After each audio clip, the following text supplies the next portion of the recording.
আর কিছু বলার শক্তি পাচ্ছে না মোম। শরীর সায় দিচ্ছে না, দাঁড়িয়ে থাকতে কষ্ট হচ্ছে। কণ্ঠনালী চেপে ধরায় শ্বাস নেওয়া কঠিন হয়ে পড়েছে। বাঁচার জন্য শেষবারের মতো কাতর গলায় আকুতি নিয়ে জানাই, দয়া করে আমাকে যেতে দিন। আমার বাবা অসুস্থ। আমার মৃত্যু তিনি মেনে নিতে পারবেন না। আমি আপনাকে হাত জোর করে অনুরোধ করছি।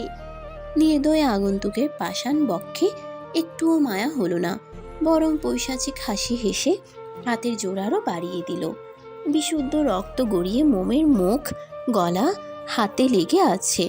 গায়ের জামা ওড়নার একাংশ রক্তে মাখামাখি অবস্থা। মোম শরীর ছেড়ে দিয়েছে। শরীরে বিন্দুমাত্র শক্তি অব্যাহত নেই। চোখের সামনে আজরাইল রূপে আগন্তুককে দেখে মৃত্যুর জন্য নিজেকে প্রস্তুত করে নিয়েছে সে। আর তো কিছু করার নেই। চোখ দুটো ঝাপসা হয়ে আসছে। বাবা মা ছোট্ট বোনের মুখশ্রী ভেসে উঠছে বারংবার। মোম মরে গেলে মোমের বাবা মা পাগল হয়ে যাবে। বড় আদরের মেয়ে কি না, আর মায়ের গায়ের গন্ধ পাবে না। মায়ের বুকে মুখ লুকিয়ে সুখ খোঁজা হবে না। বাবার গলা জড়িয়ে কত শত আদরে বায়না করা হবে না। ছোট্ট বোন মুনিয়ার আপু আপু বলে ডাক্তার শোনা হবে না। শ্বশুর শাশুড়ির যত্ন নেওয়া, ময়ূরী আপুর বড় বোনের মতো ভালোবাসা আর পাওয়া হবে না।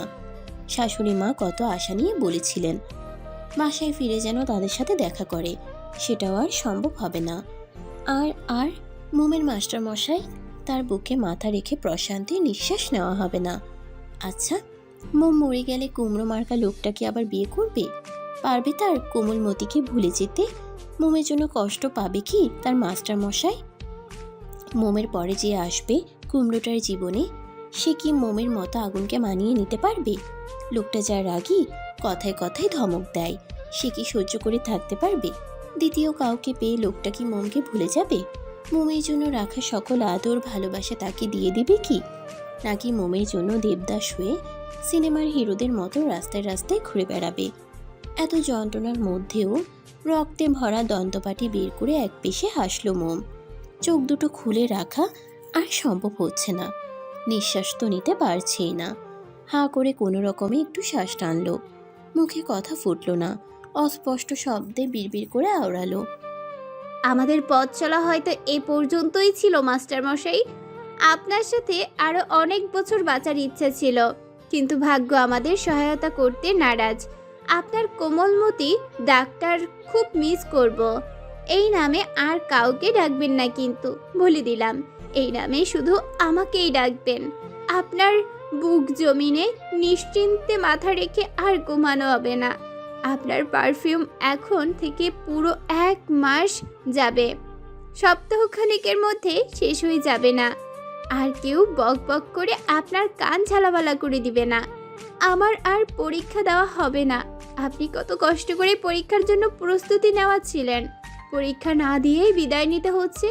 যখন আমাদের পরীক্ষা শুরু হবে, আমার বয়সী মেয়েদের দেখে একদম মন খারাপ করবেন না, সব সময় হাসবেন। আপনার হাসিটা আমার ভীষণ পছন্দ। আমি দূর থেকে আপনাকে দেখব। ভালোবাসি মাস্টার মশাই, অনেক অনেক ভালোবাসি আপনাকে আমি। বাতাসের তাণ্ডবে বস্তু মোমের উপর আগুনের জ্বলন্ত শিখা যেমন ধপ করে নিভে যায়, ঠিক তেমনই মনুষ্য মোমের অস্পষ্টভাবে চঞ্চল কিশোরীর বলা কথাটাও ধপ করে নিভে গেল। ভাগ্যের চাকা এত নিষ্ঠুরতম কেন? আগুনের কোমল মতির নিষ্প্রাণ প্রাণটা এই সোনারগাঁওয়ের মাটিতে ত্যাগ করতে হলো এই দুই ভালোবাসার দম্পতিকে। আরও কিছু সময় একসঙ্গে রাখলে কি খুব ক্ষতি হয়ে যেত? তখনই কোথা থেকে চিরন্তন সত্যভাগ্য ভেসে আসে। এটাই তো প্রকৃতির নিয়ম। জন্ম থাকলে মৃত্যু অনিবার্য। মৃত্যু মনে করিয়ে দেয় জীবনের অস্থিরতা এবং সময়ে নিরবচ্ছিন্ন প্রবাহের কথা। অথচ সুখের সাগরে ভেসে থাকা মানুষ মৃত্যুর মতো সত্য এবং ছোট্ট শব্দ বলে বেমালুম ভুলে যায় পৃথিবী ছাড়াইয়ের পরে যে নিঃশব্দ অন্ধকার একটি দুনিয়া আছে। সেই সমগ্র প্রক্রিয়া আমাদের মানব অস্তিত্বের একটি গভীর প্রতিচ্ছবি, সেটাও স্মরণে রাখে না। সন্ধ্যায় শোরগোল কাটিয়ে ধরণীর বুকে রাত্রি নেমেছে। গোলনের কিঞ্চিত রক্তাভা আলো সরে গিয়ে চারপাশে অন্ধকার ছেয়ে গিয়েছে। ছোট বড় পক্ষীকুল ডানা ঝাপটিয়ে নিজ আবাসস্থলে ফিরে যাচ্ছে। কোলাহলপূর্ণ পরিবেশ নিমিষেই নিস্তব্ধতায় ভরে গিয়েছে। এই শুনশান নীরবতা পরিবেশে মোমের গোঙানির আওয়াজ ভেসে আসছে, মাটিতে কারো পায়ের দাপাদাপির শব্দ, সেই সাথে মাটিতে পড়ে থাকা শুকনো পাতার খচখচে আওয়াজ। শব্দ অনুসরণ করে রাফি এদিকটাই ছুটে এলো। সন্ধ্যার সময় শেষে রাত্রি নামছে, অথচ আগুন মোমের দেখা নেই। ভিন্ন শহরে চোর ডাকাতের অভাব নেই, তাই প্রিন্সিপাল স্যার রাফিকে সাথে করে আরও একজন সিনিয়র প্রফেসরকে ওদের খোঁজার জন্য পাঠিয়েছিলেন। রাফি সিনিয়র প্রফেসরকে বলল দুজন দুদিকে গেলে তাদের খুঁজে পাওয়া সহজ হবে। সেজন্য দুজন দুদিকের রাস্তা ধরে আগুন মোমকে খুঁজে চলেছে। রাফিরা যেখানে ছিল তার থেকে 30 মিনিটের দূরত্বে শুনশান নিরিবিলি প্রাকৃতিক লতাপাতায় ঘেরা একটা জায়গা আছে। খুঁজতে খুঁজতে রাফি এদিকেই এসেছে, আর তক্ষুনি অদ্ভুত আওয়াজ শুনতে পায়। রাফি সামনে যতটা এগুচ্ছে শব্দের প্রখরতা ততটাই বৃদ্ধি পাচ্ছে।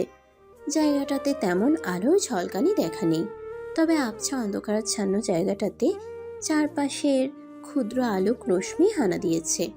রাফি দাঁড়িয়ে থাকা অবস্থায় হাতাহাতির দুটি ছায়ামূর্তি দেখতে পেল। পা চালিয়ে দ্রুত ছুটল সেদিকে। যদিও সবকিছু আবছা আবছা দেখাচ্ছে, তবুও মৃদু আলোতে মোমের মুখ আর ড্রেস চিনতে একটুও ভুল হলো না।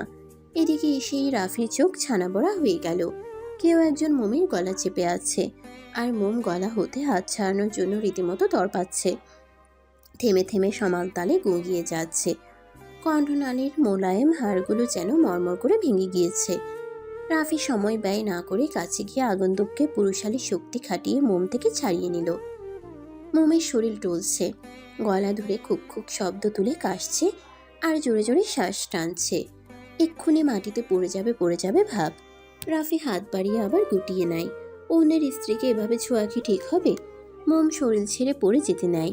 সকল দ্বিধাবোধ দূরে ঠেলে মোমের কাঁধ জড়িয়ে এক হাতে আগলে নিল। মোম বহু কষ্টে নিভু নিভু চোখ তুলে আগলে ধরা মানুষটির দিকে চায়। পরিচিত মুখাবয়ব দেখে অধরে কিঞ্চিত হাসির ঝলক মেলে।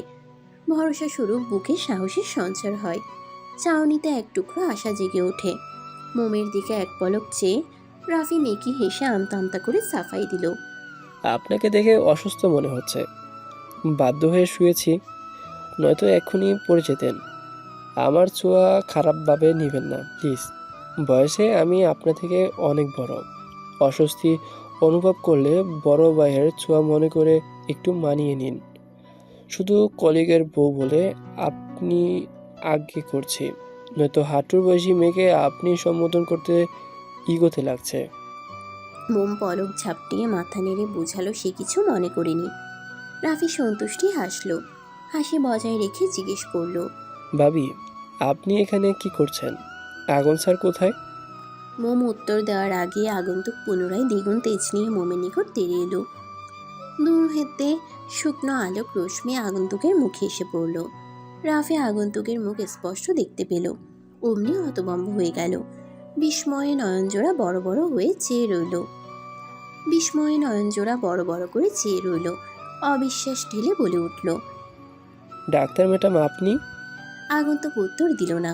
তাকে দেখতে পাগল পাগল লাগছে। চুলগুলো খোলা, মুখশ্রী ঘামে ভিজে বেহাল দশা। কিছু চুল মুখের সামনে এসে ঘামের সাথে লেপ্টে রয়েছে। চোখের মনি যুগল বাজেভাবে এদিক ওদিক ঘোরাচ্ছে। বড়সড় মোটা একটা লাঠি দেখতে পেয়ে সেটা হাতে তুলে নিল। মোমকে আঘাত করতে চাইল, কিন্তু পারল না। তার আগেই রাফি লাঠি ধরে একটানে আগন্তুকের থেকে ছিনিয়ে নিয়েছে। রাগ দেখিয়ে ধমকে বলল, সমস্যা কি ম্যাডাম? বাবিকে মারতে চাচ্ছেন কেন? আর আপনি এখানে কি করছেন? আগন্তুক এবারেও নিশ্চুপ। উন্মাদের মতো শুধু ঠোঁট নেড়ে কাপা গলায় আওড়ালো, এই মেয়েটাকে ছেড়ে দিন, আমার ওকে দরকার। ওকে মেরে আমাকে এখান থেকে যত দ্রুত সম্ভব বিদায় হতে হবে। রাফি অবাক হয়ে জানতে চাইল, আপনি ওনাকে মারতে চান কেন? কি ক্ষতি করেছে উনি আপনার? আগন্তুক ফুঁসে উঠে চিবিয়ে চিবিয়ে বলল, আমার হাতে এত কথা বলার সময় নেই, আপনি সামনে থেকে সরুন, মেয়েটাকে ছেড়ে দিন। রাফি মোমের কাঁধ আরেকটু শক্ত করে জড়িয়ে ধরে দাম্ভিক সহিত বলল, সরব না। আপনার যা করার ইচ্ছা করতে পারেন। এত দরদ কেন এই মেয়েটার জন্য? ও তো আপনার আপন কেউ হয় না। তাহলে আমি বুঝি না, এই অপয়া মেয়েটার জন্য সকলের এত দরদ কিসের? কে বলছে উনি আমার কেউই হন না? উনি আমার ছোট বোন। আর বড় ভাই হিসেবে আমার কর্তব্য বোনকে রক্ষা করা। রক্তের সম্পর্ক হলে যে শুধু ভাই হওয়া যায় এমনটা কোথায় লেখা আছে? আগন্তুক তিরিক্ষি মেজাজ নিয়ে বলে। ওর থেকে দূরে সরে দাঁড়ান। অসম্ভব। আমি থাকতে আপনাকে খামোখা আর একটা আগত ভাবিকে করতে দেব না। আগন্তুক আরও কিছু বলতে যাচ্ছিল, তখনই লম্বা চৌড়া বলিষ্ঠ পেটানো শরীরী কাউকে ধূপধাপ পা ফেলে এদিকে আসতে দেখে সেদিকে তীক্ষ্ণ দৃষ্টিতে তাকালো। মানুষটাকে দেখতে অনেকটা আগুনের মতো লাগছে। আগুন বুঝতে পারলো এটা আগুনই। আগন্তুক বুঝতে পারলো এটা আগুনই। শব্দ শুনে রাফিও সেদিকে তাকায়।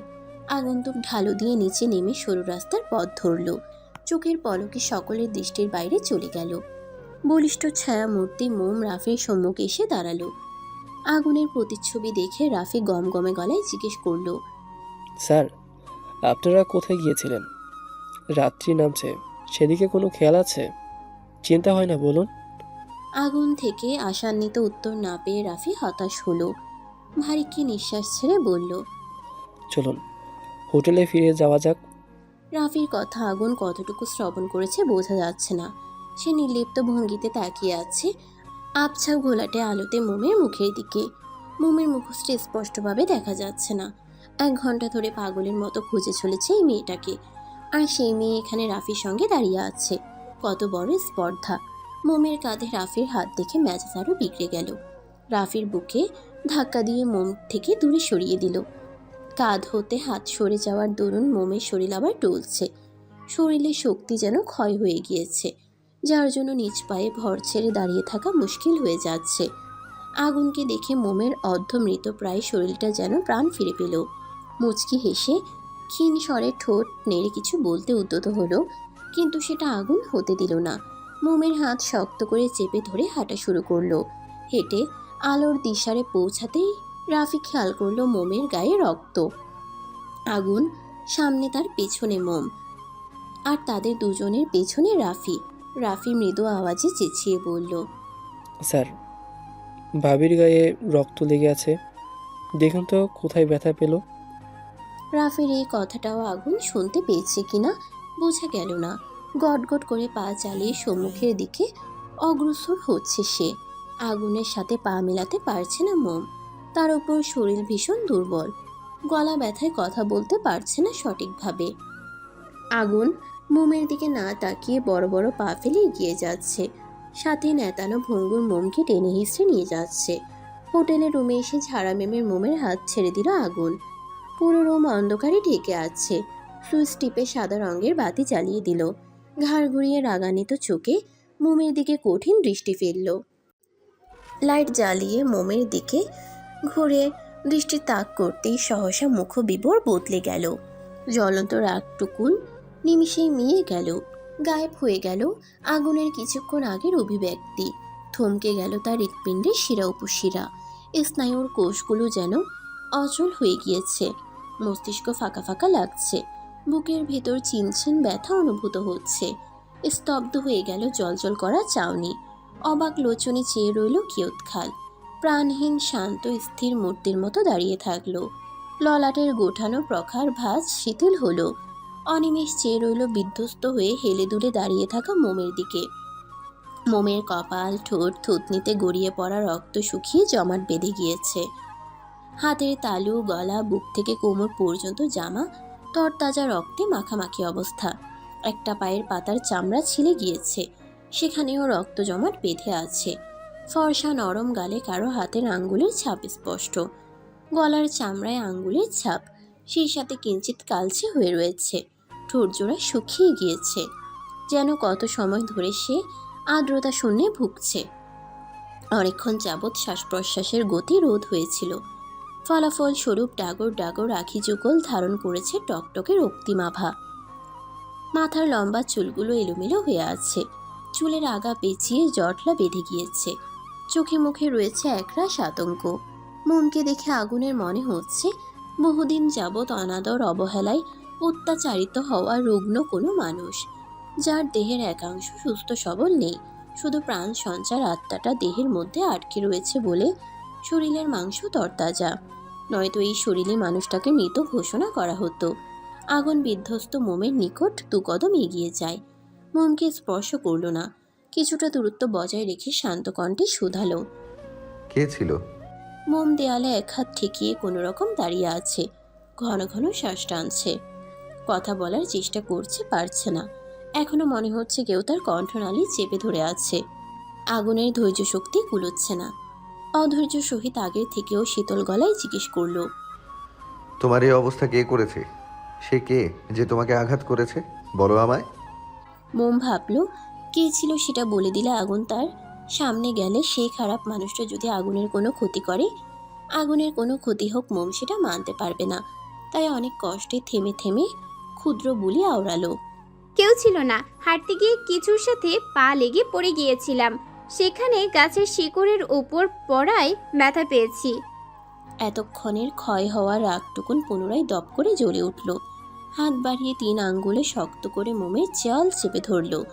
ব্যথায় মোমের প্রাণটা বুঝিয়ে এবার বেরিয়েই আসলো। নেত্রদয়ে ঝর্ণার পানির মতো বাড়িধারা নামলো। এটা আগুনের মায়া হলো না, বরং ক্রোধ নিয়ে ঝাঁঝালো গলায় বলল। মিথ্যা বলার অভ্যেস নেই, তাহলে বলার চেষ্টা কেন করছো? পড়ে গিয়ে না হয় আঘাত পেয়েছো, মেনে নিলাম, কিন্তু গালে গলায় আঙ্গুলের ছাপ আসলো কোথা থেকে? বিভ্রান্ত করার চেষ্টা করছো। আমাকে হয়রানি করে মজা পাও? আমাকে হয়রানি করে কি মজা পাও তুমি? গত 1 ঘন্টা ধরে তোমার দেখা না পেয়ে আমার কেমন লেগেছিল জানো? আমার কি অবস্থা হয়েছিল? পাগলের মতো এদিক সেদিক খুঁজে বেরিয়েছি। অপরিচিত জায়গা, মানুষজন ভালো নাকি খারাপ তার কোনো ঠিক ঠিকানা নেই। যদি কেউ নিয়ে যেত, হারিয়ে গেলে কিভাবে ফিরে পেতাম? বুঝতে পারো আমার যন্ত্রণা? অনুভব করতে পারো আমার কষ্ট? জানবে কিভাবে? তুমি তো আমাকে কখনো বোঝার চেষ্টাই করোনি। সব সময় পাকনামি না করলে হয় না? কে বলেছিল আমাকে রেখে চোখের আড়াল হওয়ার? আজ যদি তোমাকে খুঁজে না পেতাম, ভালো মন্দ কিছু একটা হয়ে যেত, তখন বাড়িতে ফিরে তোমার বাবা মাকে কি জবাব দিতাম আমি? আর আমার কি হতো? কিভাবে থাকতাম তোমাকে ছাড়া? শেষের বাক্য দুটি কেমন কাতর গলায় বলল আগুন। মোম ঠোঁট কামড়ে কান্না করছে, কোনো প্রতিউত্তর করল না। মোমের নিশ্চুপতায় আগুনের রাগ আরও বেড়ে গেল। হাতের চাপ আগুনের তুলনায় দৃঢ় করল। হাতের চাপ আগের তুলনায় দৃঢ় করল। নরম চামড়া ভেদ করে আঙ্গুলগুলো যেন মুখের ভেতর ঢুকে যাওয়ার উপক্রম। মোম ব্যথায় কুকড়ে ওঠে। মনে হচ্ছে এবার সে মরেই যাবে। যতটুকু শ্বাস চলছে এবার সেটাও বন্ধ হয়ে যাবে। এই আগুনের কি মায়া দয়া নেই? এতটা নিষ্ঠুর কিভাবে হতে পারছে লোকটা? সে কি বুঝতে পারছে না মোমের কষ্ট হচ্ছে? আগুন চোয়াল শক্ত করে দাঁতে দাঁত চেপে ধমকে বলল। লাস্টবার জিজ্ঞেস করছি, কে ছিল সে? না বললে এর থেকেও শতগুণ যন্ত্রণা আমি তোমায় দেব। আমার রাগ তুমি এখনো দেখোনি মোম, আর না আমি তোমাকে আমার রাগের সাথে পরিচয় করাতে চাচ্ছি। এটাই ভালো হবে, তার পরিচয় আমাকে বলো।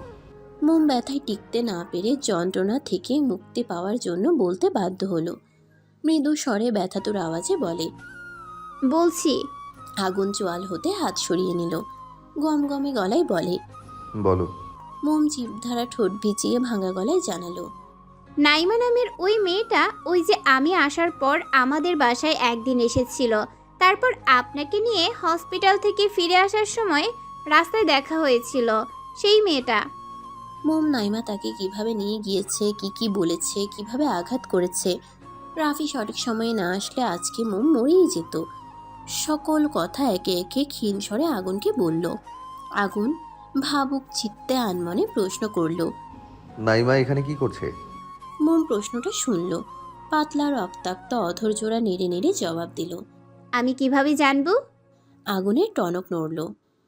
মোমকে পাল্টা কিছু বলল না, আর না মোমের দিকে ফিরে তাকালো। অল্প ধাক্কা দিয়ে মোমকে সামনে থেকে সরিয়ে দিল। মোম ফ্লোরে পড়তে পড়তে নিজেকে সামলে নিল। অপেক্ষা করল না। আগুন চোয়াল দেওয়ায় শক্ত করে পকেট থেকে ফোন বের করে কাউকে কল করলো। মোমকে রেখে থারাম করে দরজা বন্ধ করে কোথাও চলে গেল। যাওয়ার আগে বাইরে থেকে দরজা লক করে রেখে গিয়েছে। আগুন, তুই আমাকে ডেকেছিস? আমি তো ভাবতেই পারছি না। নাইমা উৎফুল্লতা সমেত বলে উঠল। আগুন অবিশ্বাস সহিত গম্ভীর কণ্ঠে বলল। আমিও ভাবতে পারিনি তুই এমন কিছু করবি। কি করার কথা বলছিস? আগুন নাইমার বাহু শক্ত করে আঁকড়ে ধরে হাঁটতে লাগলো। নাইমা হাত মোচড়ামুচড়ি করছে। আগুন হাতের চাপ আরও বাড়িয়ে দিল। নাইমা মৃদু আর্তনাদ করে বলে ওঠে। আগুন, আস্তে ধর, ব্যথা পাচ্ছি। আগুন ভাবলেশহীনভাবে জবাব দিল, কেন? আমার স্পর্শ ভালো লাগছে না? তুই চাস না আমার স্পর্শ? চাই, তোর একটুখানি ছোঁয়া পাওয়ার জন্য আমি সব সময় ব্যাকুল হয়ে থাকি। তাহলে সহ্য করে রে। আমার স্পর্শ অনেক বিষাক্ত। যে সহ্য করে টিকে থাকতে পারে তার জন্য গোলাপ ফুলের পাপড়ির মতো কোমল, আর যে সহ্য করতে পারে না তার জন্য গোলাপ ফুলের কাঁটার চেয়েও খারাপ। কোথায় নিয়ে যাচ্ছিস আমাকে? আমার সঙ্গ চাস, অথচ আমার সঙ্গে যেতে এত দ্বিধা? দ্বিধা থাকবে কেন, জানতে চাচ্ছি। জানার দরকার নেই, গেলেই দেখতে পাবি। আগুন রুম থেকে বেরিয়ে নাইমাকে কল করে বলেছে যে সে নাইমার সাথে দেখা করতে চায়, নিজেদের মধ্যে সকল ভুল বোঝাবুঝির অবসান ঘটাতে চায়। প্রেমে পাগল নাইমা আগুনের কথা মেনে নিয়ে ছুটে আসে তার কাছে। মোমকে আঘাত করে ওদের চোখের আড়াল হওয়ার পর নাইমা ঢাকায় ব্যাক করবে এরকম মোমকে আঘাত করে ওদের চোখের আড়াল হওয়ার পর নাইমা ঢাকায় ব্যাক করবে এরকম মনস্থির করেছিল। ব্যাস উঠতে যাবে তখনই আগুনের কল পেয়ে ফিরে আসে আগুনের বলা ঠিকানায়। আগুন ভরাট কণ্ঠে শুধালো, তুই জানলি কিভাবে আমি সোনারগাঁওয়ে আছি? ফলো করিস আমাকে? ফলো তো করি, তবে তোরা সোনারগাঁও ঘুরতে আসবি সেটা তোকে ফলো করে জানতে পারিনি। আগুন ভ্রুকুচকে ফেলল, চওড়া গলায় প্রশ্ন করল, তাহলে কিভাবে জানতে পেরেছিস? মনে আছে কয়েকদিন আগে লাস্ট তোর সাথে দেখা হয়েছিল তোর কলেজে। যদিও অরিজিনালি তোর সাথে দেখা করার জন্য গিয়েছিলাম, কিন্তু তোর কলেজের সামনে পুরানো একজন ফ্রেন্ড সাক্ষাৎ করতে বলেছিল, তাই গিয়েছিলাম। ফিরে আসার পথে তোর কলেজের পরিচিত এক প্রফেসরের সাথে দেখা হয়েছিল। তার সাথে কথা বলার সময় এক পর্যায়ে তিনি জানালেন আর 3 দিন পর তোরা নাকি সোনারগাঁও ঘুরতে আসবি। তখনই আমি ডিসাইড করেছিলাম আমিও সোনারগাঁও যাব। তোরা যেদিন এসেছিস আমিও ওই দিনই সোনারগাঁও এসেছি। আগুন খুব মনোযোগ দিয়ে নাইমার কথা শ্রবণ করলো। হাঁটতে হাঁটতে সেই জায়গায় এসে থামলো যে জায়গায় মোমকে নাইমা নিয়ে এসেছিল। জায়গা এখনো আবছা অন্ধকারাচ্ছন্ন। পার্থক্য শুধু তখন সব কিছু স্পষ্ট দেখা যায়নি, তবে এখন দেখা যাচ্ছে, কারণ এখন চারপাশে আগের তুলনায় অন্ধকার ছেয়ে আছে বলে অল্প স্বল্প দূর হতে আসা আলোতে জায়গাটা উজ্জ্বল হয়ে উঠেছে। নাইমা চোখ ঘুরিয়ে জায়গাটা অবলোকন করে জিজ্ঞেস করলো, আমাকে এখানে কেন এনেছিস? নাইমার হাত ছেড়ে দিল আগুন, বুকে হাত গুজে শটান হয়ে দাঁড়ায়। যাত্রা তো এখান থেকে তুই শুরু করেছিস, ভাবলাম আমি না হয় শেষটা এখানেই করি। মানে কি বলতে চাস তুই? ফোনে না বললি তুই আমাকে মেনে নিবি? মেনে নিব কখন বললাম? বলেছি হিসাব বরাবর করতে চাই। কিসের হিসাব? বাদ দে, তো সোনারগাঁওয়ে আসার কারণটা কি জানতে পারি? নাইমা উচ্ছ্বসিত কণ্ঠে বলল, অফকোর্স তোর কাছাকাছি থাকার জন্য। মৃদু হাওয়ার প্রকোপে গাছের লতাপাতা নড়ছে, সেই সাথে নাইমার উন্মুক্ত চুল। আগুন কয়েক কদম এগিয়ে নাইমার মুখশ্রীতে পড়ে থাকা চুল কানের পিঠে গুজে দেয়। নাইমার মন শিহরণে পুলকিত হলো, আবেশে নেত্রদয় বন্ধ করে ফেলে।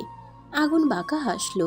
আগুনের হাত কাঁধ পেয়ে হঠাৎ নাইমার পেছনের চুল শক্ত করে মুঠো করে ধরল। চুলে টান লাগায় মাথায় ব্যথা অনুভব হতেই সুখে ভাসা নাইমা ফট করে চোখ মেলে তাকায়। আগুন রক্তিম চোখে নাইমার দিকে চেয়ে আছে, ক্ষুধার্ত সিংহের মতো গর্জন করে হুঙ্কার ছেড়ে বলে, মোমকে মারতে যাচ্ছিলি কোন সাহসে? তোর যদি কোনো অভিযোগ বা রাগ থেকে থাকে তাহলে সেটা আমার উপর দেখাতি। আমার স্ত্রীকে আঘাত করার স্পর্ধা কোথা থেকে পেলি তুই? নাইমা তা ছিল হেসে জবাব দিল, ওহো, তার মানে তুই প্রতিশোধ নিতে আমাকে ডেকেছিস? প্রতিশোধ কেন নিব? বললাম না হিসেব বরাবর করব। বলে পুরুষালী শক্ত পোক্ত হাতে সজোরে থাপ্পড় মারল নাইমার নরম গালে। থাপ্পড়ে চোটে হুমড়ি খেয়ে নিচে পড়ে গেল। রাগান্বিত চোখে আগুনের দিকে দৃষ্টি তাক করতেই আবারও চরম গালে রাগান্বিত চোখে আগুনের দিকে দৃষ্টি তাক করতেই আবারও নরম গালে শক্ত হাতের থাপ্পড় পড়ল। থাপ্পড়ের জন্য নাইমার ঠোঁটের কোণা ফেটে চিকন ধারায় রক্ত বের হতে শুরু করলো। মাথা ভো ভো করে ঘুরতে লাগলো, চারপাশ ঝাপসা ঘোলাটে লাগছে। আগুন চোয়াল শক্ত করে তেড়ে এসে নাইমার কোনোই চেপে পেছন দিকে নিয়ে মুচড়িয়ে ধরে। ব্যথায় নাইমার চোখ দুটো জলে টইটম্বুর হয়ে গিয়েছে। নাকের পাটাতন ফুলিয়ে রক্তিম চোখে চেয়ে আগুন চিবিয়ে চিবিয়ে বলে উঠল, বল, মোমকে মারতে কেন চেয়েছিলি? সে তোর কি ক্ষতি করেছে? কেন পড়ে আছিস ওই নিষ্পাপ মেয়েটার জীবনের পেছনে? যন্ত্রণায় নাক মুখ বিকৃত করে ফেলল নাইমা। তেজি গলায় চিৎকার করে বলে ওঠে। কারণ ওই মেয়েটা আমার একমাত্র পথের কাঁটা ছিল, ওর জন্যই তো তুই আমাকে পাত্তা দিচ্ছিলি না, আমাকে বারবার রিজেক্ট করেছিস। ওই অপয়া মেয়েটার জন্য আজ তোর আর আমার মধ্যে এতটা দূরত্ব। মোমকে তুই দোষ দিচ্ছিস? Like seriously? Brainless dirty girl. আরে মোম আমার লাইফে আসার আগে থেকেই তো আমি তোকে ইগনোর করতাম। তোকে তো আরও একবার বলেছিলাম মোমের সাথে আমার বিয়ে না হলেও আমি কখনো তোকে বিয়ে করতাম না। তাহলে ওই মেয়েটা তোর পথের কাঁটা কিভাবে হলো? ওকে দোষারোপ করিস কিসের ভিত্তিতে? আর তুই এতটাই নিচুতে নেমে গিয়েছিস যে বাচ্চা মেয়েটাকে এভাবে আঘাত করতে তোর বুক কাঁপলো না? তুই নিজেও তো একজন মেয়ে। একবারও মনে হয়নি ও তোর ছোট বোনের মতো? কিভাবে পারলি আমার পিচ্চিটাকে এতটা আঘাত দিতে? আগুন আবারও নাইমার গালে থাপ্পড় বসিয়ে দিল। নাইমা লম্বা শ্বাস টানল, মানসিক রোগীদের মতো ক্রূর হেসে বলল, মেরেছি, বেশ করেছি। তোদের দুজনের এমন আলগা পিরিত আমার জাস্ট সহ্য হচ্ছিল না। এখানে শুধু তোর কাছাকাছি থাকার জন্য আসিনি, তোর বইয়ের ক্ষতি করার জন্যই এসেছি। তোর বইয়ের ক্ষতি করার চিন্তা আরও আগেই মাথায় এসেছিল, সুযোগ পাচ্ছিলাম না। এখানে এসে তককে তককে ছিলাম কখন তোর বউকে একা পাবো। দূরত্ব বজায় রেখে এতদিন তোদের উপর নজর রাখছিলাম। ফাইনালি একটা সুযোগ হাতে পেয়েছিলাম, বাট ওই ইডিয়েট রাফি এসে সব প্ল্যান ভেস্তে দিল। বলে এদিক ওদিক তাকিয়ে পাগলের মতো হো হো করে হাসতে লাগলো। তার মানে সন্ধ্যায় একদল লোক আমার চারপাশে ঘিরে ধরেছিল।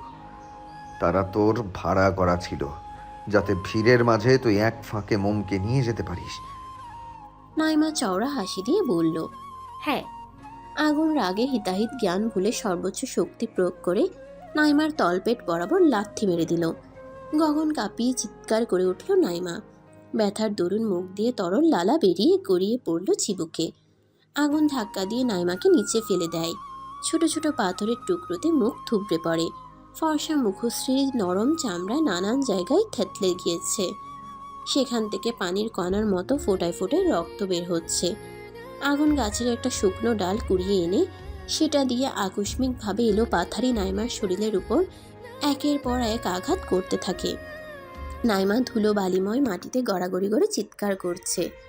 আগুন সর্বশেষ মাথায় আঘাত করল। ডালটা শুকনো ছিল বলে মাথার শক্ত খুলির উপর পড়ায় ভেঙে গেল। আগুন দু কদম পিছিয়ে গিয়ে মাটিতে হাঁটু ভেঙে বসে পড়ল। নাইমার দিকে অগ্নিদৃষ্টি নিক্ষেপ করে চেঁচিয়ে বলল, তোর শরীরের এত জ্বালা হলে আমাকে বলতি, আমি তোকে নিষিদ্ধ পল্লীতে রেখে আসতাম। এত বছরের নিয়ম ভঙ্গ করে আজ প্রথম তোর মতো নারী নামের কলঙ্ক একজন মেয়ের গায়ে হাত তুলেছি। সেটা তুই আমাকে বাধ্য করেছিস। বলেছিলাম না এমন কিছু করিস না যাতে তোর গায়ে হাত তুলতে আমাকে দ্বিতীয়বার ভাবতে না হয়? বলেছিলাম কি না? তবুও তুই এই জঘন্যতম কাজটা কিভাবে করতে পারলি? নাইমা হাঁপাচ্ছে। আগুন পুনরায় একই ভঙ্গিতে বলল, যতটা আঘাত কষ্ট তুই আমার কোমলমতিকে দিয়েছিস, তার থেকেও 1000 গুণ যন্ত্রণা তোকে ফিরিয়ে দেব আমি। আমাকে এখনো তুই চিনতে পারিসনি। তুই শুধু বন্ধুত্বই দেখেছিস, রাগ দেখিসনি। ছোটবেলা থেকে আমার সকল জিনিস নিয়ে বড্ড সিরিয়াস ছিলাম। সেখানে কোমলমতি তো আমার কলিজায় আঘাত করেছিস। তোকে এত সহজে ছেড়ে দিই কিভাবে বল? তুই মোমকে মারতে চেয়েছিলি, তাই না? আমি বলছি, আজ এই সোনার গাঁয়ের মাটিতে তোর সমাধি দিয়ে তবে আমি ক্ষান্ত হব। মেরে এমন জায়গায় তোর লাশ লুকাবো যেন কাক পক্ষীয় তোর লাশ ঠুকরে খাওয়ার জন্য খুঁজে না পায়। পুলিশের ভয় আমি পাই না। তোকে খুনের দায় আমাকে জেলে হতে হলে যাব। এ পর্যন্ত বাবার টাকায় কখনো ফুটানি মারিনি। তবে এখন যদি বাবার টাকায় নিজেকে বাঁচানোর জন্য তোর মৃত্যু ধামাচাপা দিতে হয়, দরকার হলে তাই দিব। আর তুই ভালো করেই জানিস আমার বাবার সেই ক্ষমতা আছে। আগুনের দীপ্তিশীল ধমকিতে নাইমার আত্মা কেঁপে ওঠে। আগুন উঠে দাঁড়ায়। রাগে শরীর থরথর করে কাঁপছে। চোখ দুটো অস্বাভাবিক লাল হয়ে রয়েছে। মুখটা হিংস্র জন্তুর ন্যায় দেখাচ্ছে। এই বুঝি শিকার পেলে আক্রমণ করবে। এর আগে কখনো আগুনের এমন রূপ দেখেনি নাইমা। কাপা গলায় অনুরোধের স্বরে বলল, আমাকে যেতে দে আগুন, আমি এমন কাজ আর কখনো করব না, আমাকে মারিস না। সেই সুযোগ তোকে দিলে তো মনে পড়ছে নাই মা? আমার বাচ্চা বউটা তোকে আকুতি ভরা মন নিয়ে আর্জি জানিয়েছিল তাকে ছেড়ে দেওয়ার জন্য। তুই দিয়েছিলি? দিসনি? তাহলে আমি তোকে মুক্তি দিব? সেটা আশা করিস কিভাবে? বলেই আগুন শব্দ করে হেসে ফেলল, যাকে বলে দমফাটা হাসি। আগুন সচরাচর শব্দ করে হাসে না, হাসলেও সবসময় মুচকে হাসি দেয়। নাইমা শুষ্ক ঢোক গিলল। রাতের বেলায় নিস্তব্ধতা বিরাজমান জায়গায় আগুনের হাসিটা কেমন ভুতুরে শোনাচ্ছে। সুদূরে নেড়ি কুকুরের দল হাঁক ছেড়ে ডাকছে। গা ছমছম করে উঠল নাইমার। আগুন আস্তে আস্তে হেঁটে নাইমার নিকট এগিয়ে আসে। নাইমা এক হাতে পেট চেপে অন্য হাতে মাটিতে ভর দিয়ে উঠে দাঁড়ায়। ক্রন্দনরত হতবিহবল রক্তাক্ত মুখে অসহায় চোখে আগুনের দিকে চেয়ে ছোট কদমে পেছাতে লাগলো। পেছাতে পেছাতে একটা বড়সড় গাছের সাথে পিঠ ঠেকে গেল। আগুন বলিষ্ঠ হাতে গাছের সাথে মাথা লাগিয়ে নাইমার গলা চেপে ধরে কণ্ঠনালীর উপর শক্তপোক্ত চাপ পড়ায়। চোখ দুটো যেন কোঠর ছেড়ে বেরিয়ে আসবে এক্ষুনি। ইতোমধ্যে নাইমার জিহবা কিঞ্চিত বেরিয়ে এসেছে। সমান তালে মুখ দিয়ে লালা গড়িয়ে পড়ছে। পা নাড়াতে পারছে না, কারণ আগুন জুতো দিয়ে 2 পা পিষে ধরেছে।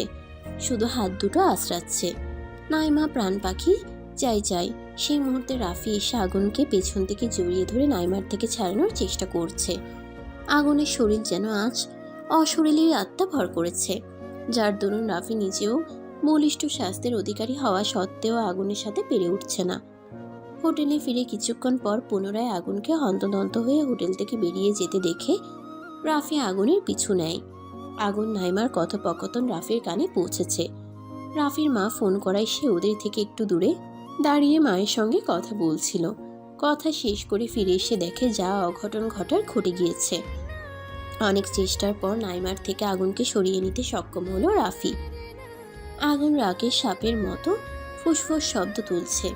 অশ্রাব্য ভাষায় নাইমাকে গালাগালি করছে। রাফি আগুনকে শান্ত করতে বলল, স্যার, ভাবি তো অসুস্থ, সে রুমে একা আছে, তার আপনাকে প্রয়োজন। কি করতে যাচ্ছিলেন? আর একটু হলে উনি মারা যেত। আগুন তিরিক্ষি মেজাজ নিয়ে জানায়। তোর মরে যাওয়াই উচিত। শান্তশিষ্ট মানুষ হুট করে রেগে গেলে ভয়ঙ্কর রূপ ধারণ করে। আগুনকে এতটা রেগে যেতে রাফি কখনো দেখেনি, আর না নাইমা। রাফি আরো কিছু কথা বলে বুঝিয়ে শুনিয়ে ঠেলে ঠুলে আগুনকে হোটেলে পাঠিয়ে দেয়। আগুন যাওয়ার আগে নীরব ধমকিতে তর্জনী উঠিয়ে নাইমাকে শাসাতে ভুলল না। রাফি এসে নাইমাকে ধরে, ওর মুখের দিকে চেয়ে তাচ্ছিল্য হেসে বলে, একটা সত্যি কথা বলি ডাক্তার ম্যাডাম, আমি আপনাকে বেশ কয়েক মাস আগে থেকে পছন্দ করি। আগুন স্যার চাকরিতে জয়েন হওয়ার পর থেকে কলেজে আপনার আনাগোনা ছিল। তখন আপনাকে দেখে ভালো লেগে যায়। আমি প্রথমে মনে করেছিলাম আপনারা দুজন দুজনকে ভালোবাসেন, তাই আপনাকে মুখ ফুটে আমার মনের কথা বলার সাহস পাইনি। পরবর্তীতে বুঝতে পারলাম আপনি আগুন স্যারকে পছন্দ করলেও সে আপনাকে করে না। আর আজকে যা নিজের চোখে দেখেছি, যতটুকু নিজ কানে শুনতে পেলাম, এতে একটা ব্যাপার ক্লিয়ার। আগুন স্যারের জীবনে আপনার কোনো অস্তিত্ব নেই, শুধু বন্ধু ছিলেন আপনি তার। হয়তো আজকের ঘটনার পর সেটাও রইলেন না। নাইমা চোখ ভর্তি পানি নিয়ে পিটপিটিয়ে চাইল। রাফি মুচকি হেসে পুনরায় বলল, আপনার আজকের কাজের জন্য আমার মনে আপনার জন্য যে সম্মান ছিল, সেটা নিমিষে ধূলিসাৎ হয়ে গিয়েছে। ওই ছোট্ট মেয়েটাকে আপনি মারতে চাচ্ছিলেন। যাককে, আপনি আমার প্রথম অনুভূতি, যা আমি চাইলেও কখনো ভুলতে পারবো না। তবে আমি মনে প্রাণে চাইব আপনার মতো টস্কিক টাইপের মেয়ে যেন কারো জীবন সঙ্গী না হয়। কারো ভাগ্যে যাতে আপনার মতো মেয়ে না জোটে। কাউকে ভালোবাসা অন্যায় না, ভালোবেসে পাগলামো করাটাও ভুল না, কিন্তু একতরফা ভালোবেসে রাগের বশে কারো ক্ষতি করা চরম অন্যায়। ভুল মানুষকে ভালোবেসে পাগলামো করা বোকামি ছাড়া আর কিছুই না। যা হয়েছে ভুলে যান। কাল নতুন সূর্য ওঠার সাথে সাথে নিজের জীবনটাও নতুনভাবে গুছিয়ে নিন। জীবন কারোর জন্য থেমে থাকে না। আশা করি আপনি পারবেন নিজেকে সামলে নিতে। হোটেলের দরজা খুলে ভেতরে প্রবেশ করলো আগুন।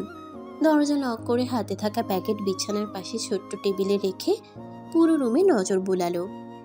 থেমে থেমে নাক টানার শব্দে সেদিকে ঘুরে চাইল। মোম ফ্লোরে পা ছড়িয়ে খাটের কোণার সাথে হেলান দিয়ে বসে আছে। দরজা খোলার শব্দে ঘাড় ঘুরিয়ে এদিকে তাকায় মোম। আগুনকে এক পলক দেখে মুখ ফিরিয়ে নিল।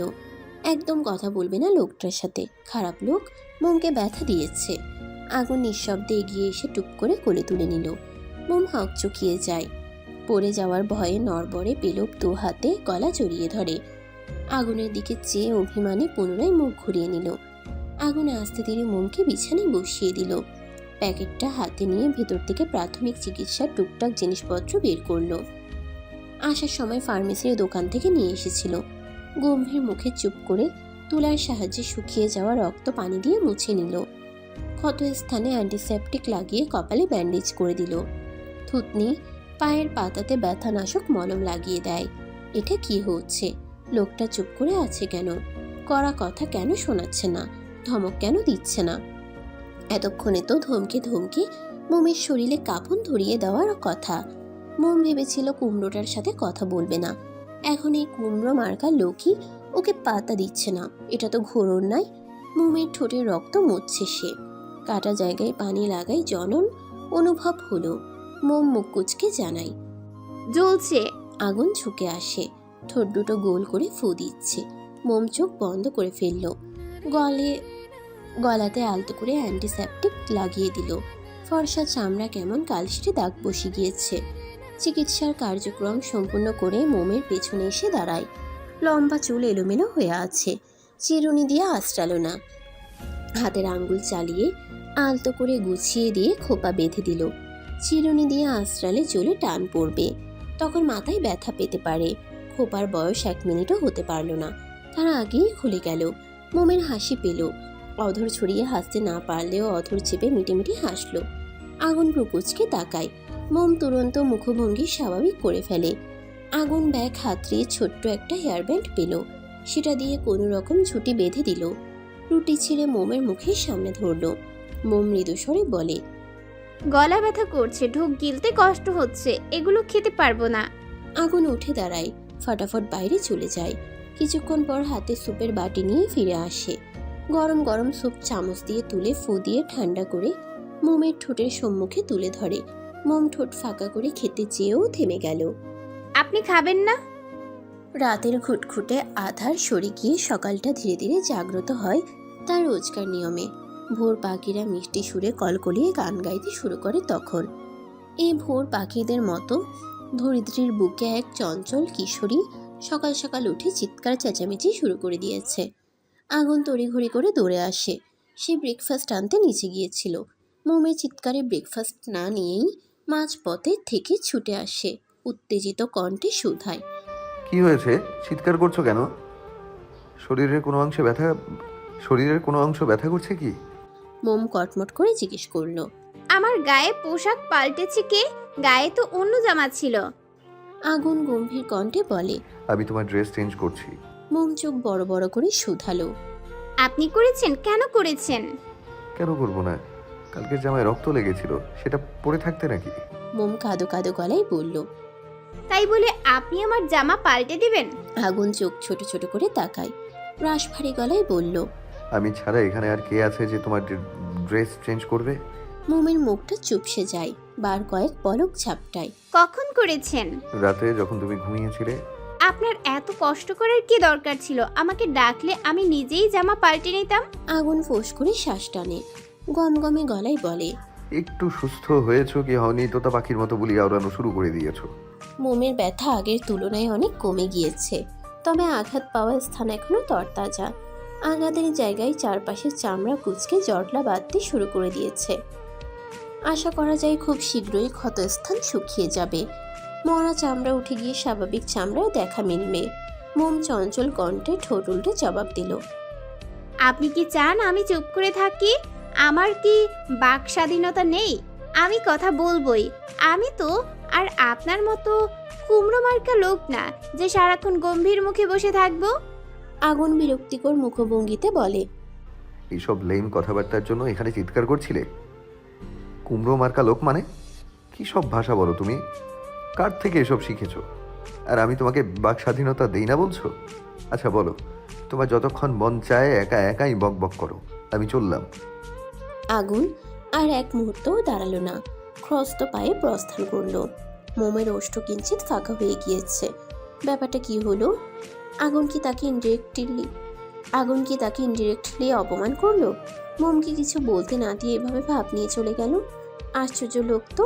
মোম নেংচি কাটে, বিড়বিড় করে আগুনকে বকে দেয়।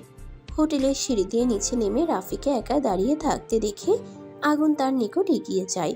রাফি অন্য মনস্কভাবে বাইরের কোলাহলপূর্ণ পরিবেশে তাকিয়ে আছে। আগুন পাশে এসে দাঁড়ালো, গলা খাকারি দিয়ে জিজ্ঞেস করলো, কি নিয়ে চিন্তা করছেন মিস্টার রাফি? রাফির ধ্যান ভাঙে, চক্ষুদয় দৃষ্টি ঘুরিয়ে সরাসরি নজর রাখলো আগুনের আদলে। আগুন ভ্রুকুচকে চেয়ে আছে। রাফি স্মিত হেসে জানালো, কিছু নিয়ে চিন্তা করছিলাম না। ভাবির শারীরিক অবস্থা কেমন? আগের থেকে বেটার। একটা কথা বলবো? দ্বিধাবোধ করছেন কেন? বলে ফেলুন। কালকে আপনাকে দেখে আমি ছেলে হয়েও ভয় পেয়ে গিয়েছিলাম। আল্লাহ, কি রাগ আপনার! ডাক্তার ম্যাডামকে ভালোই শাস্তি দিয়েছেন। বেচারি মরতে মরতে বেঁচে গিয়েছে। আগুন ভরাট কণ্ঠে বলে, নাইমার ব্যাপারে আমি কিচ্ছু শুনতে চাই না। আপনি যদি এই ঘটনাটা ভুলে যান এবং কারো সাথে এই ঘটনার কথা শেয়ার না করেন তাহলে খুশি হতাম। হ্যাঁ, অবশ্যই। আমি কারোর সাথে শেয়ার করব না। আপনি নিশ্চিন্তে থাকতে পারেন। সবাই ব্রেকফাস্ট করে ফেলেছে? জি, আমি এখনো ব্রেকফাস্ট করিনি। চলুন ব্রেকফাস্ট করে নেবেন। রাফি অধর কোণে মৃদু হাসি ঝুলিয়ে জানায়, খেতে ইচ্ছে করছে না, আপনি খেয়ে আসুন। As your wish. আগুন চলে আসার জন্য পা বাড়ায়, কয়েক কদম এগিয়ে গিয়ে থেমে যায়। পিছন ঘুরে আবার রাফির পাশে এসে দাঁড়ায়। রাফি প্রশ্নসূচক দৃষ্টিতে তাকায়। আগুন সহসা রাফিকে জড়িয়ে ধরল, পিঠ চাপড়ে সন্তুষ্টি হেসে বলল, thanks mister Rafi, I am really grateful to you. Rafi অবাক হয়ে জানতে চাইল। কৃতজ্ঞতা জানানোর কারণ? আগুন ছুড়ে আসে, গভীর দৃষ্টিতে রাফির দিকে চাই, তপ্ত শ্বাস ছাড়ে। আপনি সময় মতো না আসলে কালকে আমার ওয়াইফের ভালো মন্দ কিছু হয়ে যেতে পারতো। আই নো দ্যাট এই ছোট্ট থ্যাঙ্কসটা যথেষ্ট নয়, বাট তবুও থ্যাঙ্কস আ লট। রাফি ঠোঁট এলিয়ে হাসলো, উৎফুল্ল চিত্তে বলে, ইটস মাই প্লেজার স্যার। একজন মানুষ হিসেবে আমার যা মনে হয়েছে সেটা করেছি। ভাবি আমার ছোট বোনের মতো। তাছাড়া বাবের জায়গায় অন্য কোনো মেয়ে থাকলে আমি তাকেও হেল্প করতাম। ধন্যবাদ দেওয়ার দরকার নেই। আসছি, মোমকে ব্রেকফাস্ট করিয়ে মেডিসিন খাওয়াতে হবে। রাফি মাথা ঝাঁকালো, আগুন চলে যায়। রাফি দীর্ঘশ্বাস ছাড়লো, প্যান্টের পকেটে হাত গুজে আকাশে সাদা মেঘের দিকে দৃষ্টি রাখে। সেখানে নজরে আসছে একটা পাখি একা একা উড়ে যাচ্ছে। কোথায় যাচ্ছে রাফি জানে না। আচ্ছা, পাখিটা কি শুরু থেকেই নিঃসঙ্গ, নাকি কেউ ছিল তার সাথে? মাঝপথে এসে পাখিটাকে একা রেখে চলে গিয়েছে কি? হ্যাঁ অথবা না, উত্তর নেই রাফির কাছে। রাফিও তো স্বল্প সময়ের মধ্যে কারো মায়ায় আটকে ছিল, কারো সঙ্গ পাওয়ার তীব্র বাসনা মনে লালন করেছিল। কাউকে একান্ত নিজের করে একজন থেকে দুজন হতে চেয়েছিল, সেটা আর হলো কই। পাখির মতো সেও উন্মুক্ত ভ্রূপৃষ্ঠে একা একা ঘুরে বেড়াচ্ছে। কাল নাইমার শারীরিক অবস্থা দেখে বুকের গহীনে এক চাপা কষ্ট অনুভব করছিল। যতই করা কথা শোনাক না কেন, সত্যি এটাই, রাফি এখনো নাইমাকে ভালোবাসে। ফার্স্ট ফিলিংস ফার্স্ট লাভ বলে কথা, এত সহজে ভুলে যাওয়া যায় নাকি? কাল আতমরা নাইমাকে নিয়ে গিয়ে কাছাকাছি একটা হসপিটালে ট্রিটমেন্ট করিয়েছিল রাফি। নাইমার থেকে ফোন নাম্বার কালেক্ট করে নাইমার বাবাকে ফোন করে নাইমার অসুস্থতার কথা জানায়। কিভাবে আহত হয়েছে সে কথা বলেনি, শুধু বলেছে নাইমা অনেক অসুস্থ। রাফি নাইমাকে বাসে উঠিয়ে দিবে আর নাইমার বাবা যেন তাকে রিসিভ করতে চলে আসে। ট্রিটমেন্ট করিয়ে নাইমাকে বাসে তুলে দিয়ে রাফি হাসি মুখে বিদায় জানায়। অতঃপর হোটেলে ফিরে আসে। আগামীকাল সকালবেলা সকলে ঢাকায় ফিরে যাওয়ার উদ্দেশ্যে রওনা হবে। সোনারগাঁওয়ে কাটানোর শুধু আজকের সময়টুকুন হাতে আছে, তাই যে যার মতো ঘুরতে বেরিয়ে গিয়েছে। যদিও সবাই ঘুরতে বের হয়নি, কয়েকজন দম্পতি আর সিঙ্গেল কয়েকজন গিয়েছে, বাকিরা হোটেলে আছে। সময়টা এখন বিকেলের মধ্যভাগ। সূর্য পশ্চিম দিকে হেলে পড়েছে, গরমের প্রখরতা কমে এসেছে। এমন একটি গোধূলি বেলায় যখন দিন কেটে যায় এবং রাত আসে, তখন প্রকৃতির মধ্যে এক অদ্ভুত শান্তি বিরাজ করে। আমাদের মনে তখন নতুন দিনের প্রত্যাশা জাগে। এই সময়টিতে জীবন যেন নতুন করে সজীব হয়ে ওঠে এবং প্রাকৃতিক সৌন্দর্য আমাদের মনে একটি গভীর অনুভূতির সৃষ্টি করে। রাত থেকে মোম হোটেলের রুমে রয়েছে। একবারের জন্যও বের হয়নি, হবে কি করে? সে তো অসুস্থ। আর আগুন তাকে এই অবস্থায় বের হতে দিলে তো? যা যা প্রয়োজন আগুন সব এনে দিয়েছে। একবার বারান্দায় গিয়ে বসে থাকে, একবার রুমে আসে, তো একবার বিছানায় শুয়ে থাকে। এভাবেই এই পর্যন্ত সময়টা পার করেছে। কিন্তু এখন বাইরে যেতে ইচ্ছে করছে। কতক্ষণই বা রুমে ভালো লাগে। আগুন বিছানায় আতশোয়া হয়ে ফোন টিপছে। ভ্রুযুগল কুচকানো, নিচের ঠোঁট কামড়ে একমনে কিছু দেখছে। মোম এসে আগুনের মাথার পাশে দাঁড়ায়। এতক্ষণ বারান্দায় দাঁড়িয়েছিল, হাত নাড়িয়ে আগুনের অ্যাটেনশন পাওয়ার চেষ্টা করছে। আগুন চোখ তুলে তাকালো না, নিজের মতো ফোন দেখায় ব্যস্ত। মোম কণ্ঠ খাদে এনে গলা দিয়ে উহুম উহুম করে শব্দ তুলল। লাভ হলো না। আগুন একবারও ফিরে তাকায়নি। এবার মোমের রাগ হলো। এমন তো নয় যে আগুন কানে কম শোনে বা তার চোখে সমস্যা। তাহলে মোমের দিকে নজর দিচ্ছে না কেন? এত ভাব দেখায় কেন লোকটা? মন ফুঁসে ওঠে। টান দিয়ে আগুনের ফোনটা নিয়ে নিল। আগুন সোজা হয়ে বসলো, বিরক্ত মুখভঙ্গিতে তাকায়। গম্ভীর কণ্ঠে বলে, ফোন নিয়েছো কেন? এদিকে দাও। না দিব না। কেন দিবে না? মোম দাঁত চেপে কটমটিয়ে তাকায়। গোমরা মুখে বলল, আমি কখন থেকে আপনাকে ডাকছিলাম, শুনতে পাননি? মিথ্যে কথা, তুমি আমাকে ডাকোনি। ডাকিনি মানে কি? হ্যাঁ, মুখের সামনে হাত নাড়ালাম, গলা খাকারি দিলাম, তবুও বলছেন ডাকিনি? আগুন ভাবলেশহীনভাবে জানায়, না, ডাকোনি। এরকম করলে কিভাবে বুঝবো? তুমি আমার মনোযোগ আকর্ষণের চেষ্টা করছো। আমি তো জানি এরকম অদ্ভুত আচরণ যারা মৃগী রোগী তারা করে। মোমের রাগ এবার আকাশচুম্বী। মোমকে মৃগী রোগীর সঙ্গে তুলনা করলো এই লোক। রাগে কিচকিচ করতে করতে আগুনের ফোনটা বিছানার উপর আছাড় মারল। নিজে বিছানায় উঠে একপাশে গুটিসুটি মেরে শুয়ে পড়ল। আগুন ফোনটা হাতে তুলে নেয়। বউটা কত লক্ষ্মী। আগুনের কতগুলো টাকা বেঁচে গেল।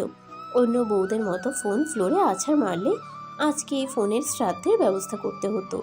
আগুন আর চোখে ওদিকে ফিরে শুয়ে থাকা অভিমানী বউয়ের দিকে তাকায়। ফোন সাইডে রেখে মিটিমিটি হেসে মোমের নিকট এগিয়ে যায়। কোমর টেনে একদম নিজের সাথে লাগিয়ে নিল। মোম ছাড়া পাওয়ার জন্য মুচড়ামুচড়ি করছে। আগুন শক্ত করে জড়িয়ে রাখলো। মোমের কানের পিঠে চুমু দিয়ে ফিসফিস করে বলল, এত রাগ ভালো না পিচ্ছি। এবার বলো কি বলতে চাচ্ছিলে? মোম উত্তর দিল না। গাল ফুলিয়ে রুমের দেয়ালের দিকে চেয়ে আছে। কি হলো, কথা বলছো না কেন? মোম এবারও নিশ্চুপ রইল। মোমকে ঘুরিয়ে সম্পূর্ণ নিজের দিকে ফিরিয়ে নিল আগুন। কপালে আলতোভাবে চুমু খেলো। আদুরে গলায় জিজ্ঞেস করলো, বলতে বলেছি না? এরপর আমি রেগে গেলে সেটা তোমার জন্য খুব একটা ভালো হবে না। মোম মুখ কালো করে তিরিক্ষি মেজাজ নিয়ে বলে, তখন তো শুনতে চাচ্ছিলেন না, তাহলে এখন জানতে চাচ্ছেন কেন? তখন শুনতে চাইনি, এখন তো চাচ্ছি। এবার বলো। বাইরে নিয়ে চলুন, রুমে থাকতে ভালো লাগছে না, দম বন্ধ লাগছে। কোথায় যেতে চাও? আপনি যেখানে নিয়ে যাবেন কিছুক্ষণ প্রকৃতির হৃদয় জুড়ানো হাওয়া গায়ে মাখতে চাই। গলা ব্যথা এখনো আছে? অল্প। ঠিক আছে, ওঠো। আগুন মোমকে নিয়ে উঠে দাঁড়ায়। ওড়না টেনে সুন্দর করে মোমের মাথায় ঘোমটা দিয়ে দেয়। 2 ঘোমটা দেয়, যাতে গলা ভালোভাবে ঢেকে নেওয়া যায়। মোমের চোখে চোখ রেখে শান্ত কণ্ঠে আগুন বলে উঠল, মোম, তোমার সাথে ঘটা কালকের ঘটনা বাড়িতে কাউকে জানিও না প্লিজ। বাবা শুনলে ঝামেলা করবে। এমনিতেই আমার সাথে তার খামোখা মনোমালিন্য আছে। মাও আমাকে কথা শোনাবে। তোমার খেয়াল রাখতে পারিনি কেন সেটা নিয়ে। তারা জানতে পারলে তোমার বাবা মাকে ব্যাপারটা জানাবে। তখন তোমার বাবা মা কষ্ট পাবে। বলবো না। আগুন কিঞ্চিত মুচকে আসলো। মোমের গালে ঠোঁট ডুবিয়ে চুমু খেলো। নাকে নাক ঘষে কোলে তুলে নিল। দরজা খুলে সিঁড়ি দিয়ে হাঁটা ধরল। মোম হতভম্ব হয়ে গেল। আগুনের টি শার্ট খামচে ধরে অবাক হয়ে চেয়ে রইল। তড়িৎ বেগে মৃদু আওয়াজে চেঁচিয়ে বলল, কোলে নিয়েছেন কেন? নামান বলছি। আগুন হাঁটতে হাঁটতে জবাব দিল, তুমি কি এখন পায়ে জুতা পরতে পারবে? তবে এক পায়ে। অন্য পায়ের পাতার উপরে চামড়ার ক্ষত তো এখনো শুকায়নি। জুতার বেল্ট লাগালে সেটার ঘর্ষণে টান ধরা চামড়া উঠে গিয়ে নতুনভাবে ক্ষত সৃষ্টি হতে পারে। আর জুতো ছাড়া খালি পায়ে হাঁটলে পায়ের তালুতে পাথরের ছোট্ট খণ্ড অথবা রাস্তার কাঁচের টুকরো ঢুকে আবার ব্যথা পাবে। আমি তো রাস্তায় যাব না। নিচে তো যাবে। তো এখানে কিছু আছে নাকি? থাকতেই পারে, অবিশ্বাসের কিছু নেই। আমি তোমাকে নিয়ে আর কোনো রিস্ক নিতে পারবো না। মোম অসহায় মুখভঙ্গিতে বলল, নিচে আপনার স্যারেরা থাকতে পারে, তারা কি ভাববে বলুন তো? দয়া করে নামিয়ে দিন। নামিয়ে দিব, তবে নিচে গিয়ে। আমার কথাটা শুনুন। মাই কোমলমতি, ডোন্ট বি এক্সাইটেড। আমি এতটাও ম্যানারলেস মানুষ না যে প্রিন্সিপাল এবং সিনিয়র স্যারদের সামনে বউকে কোলে করে রাখবো। তাহলে নামিয়ে দিচ্ছেন না কেন? দিব তো। ওই দেখো, কয়েকজন স্যার টেবিলে বসে আড্ডা দিচ্ছে, ওনাদের থেকে কিছুটা দূরে নামিয়ে দিব। তখন হেঁটে যেও, তুমি পায়ে ব্যথা না পেলে আশেপাশে আরেকটু ভালোভাবে ঘুরিয়ে নিয়ে আসতাম। মোম তাকিয়ে দেখল ওদের থেকে অনেকটা দূরে মাঠের মতো একটা জায়গায় স্যাররা বসে আছেন। সেখানে কিছু সংখ্যক টবের মধ্যে ফুল গাছ লাগানো, কয়েকটাতে ফুল ফুটে আছে। জায়গাটাতে অনেকটা স্নিগ্ধতা ছড়িয়ে রয়েছে। বিকেলের সময় বলে দেখতে চমৎকার লাগছে। মোমের মন পুলকিত হলো, খুশিতে দন্তপাটি বের করে হালকা হাসলো। কাঁধে রাখা হাত উঠিয়ে আগুনের গলা পিছিয়ে ধরল, পলক্ষীনভাবে চেয়ে রইল আগুনের গম্ভীর হয়ে থাকা মুখশ্রীতে।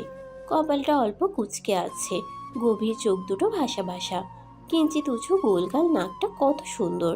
নাকে বিন্দু বিন্দু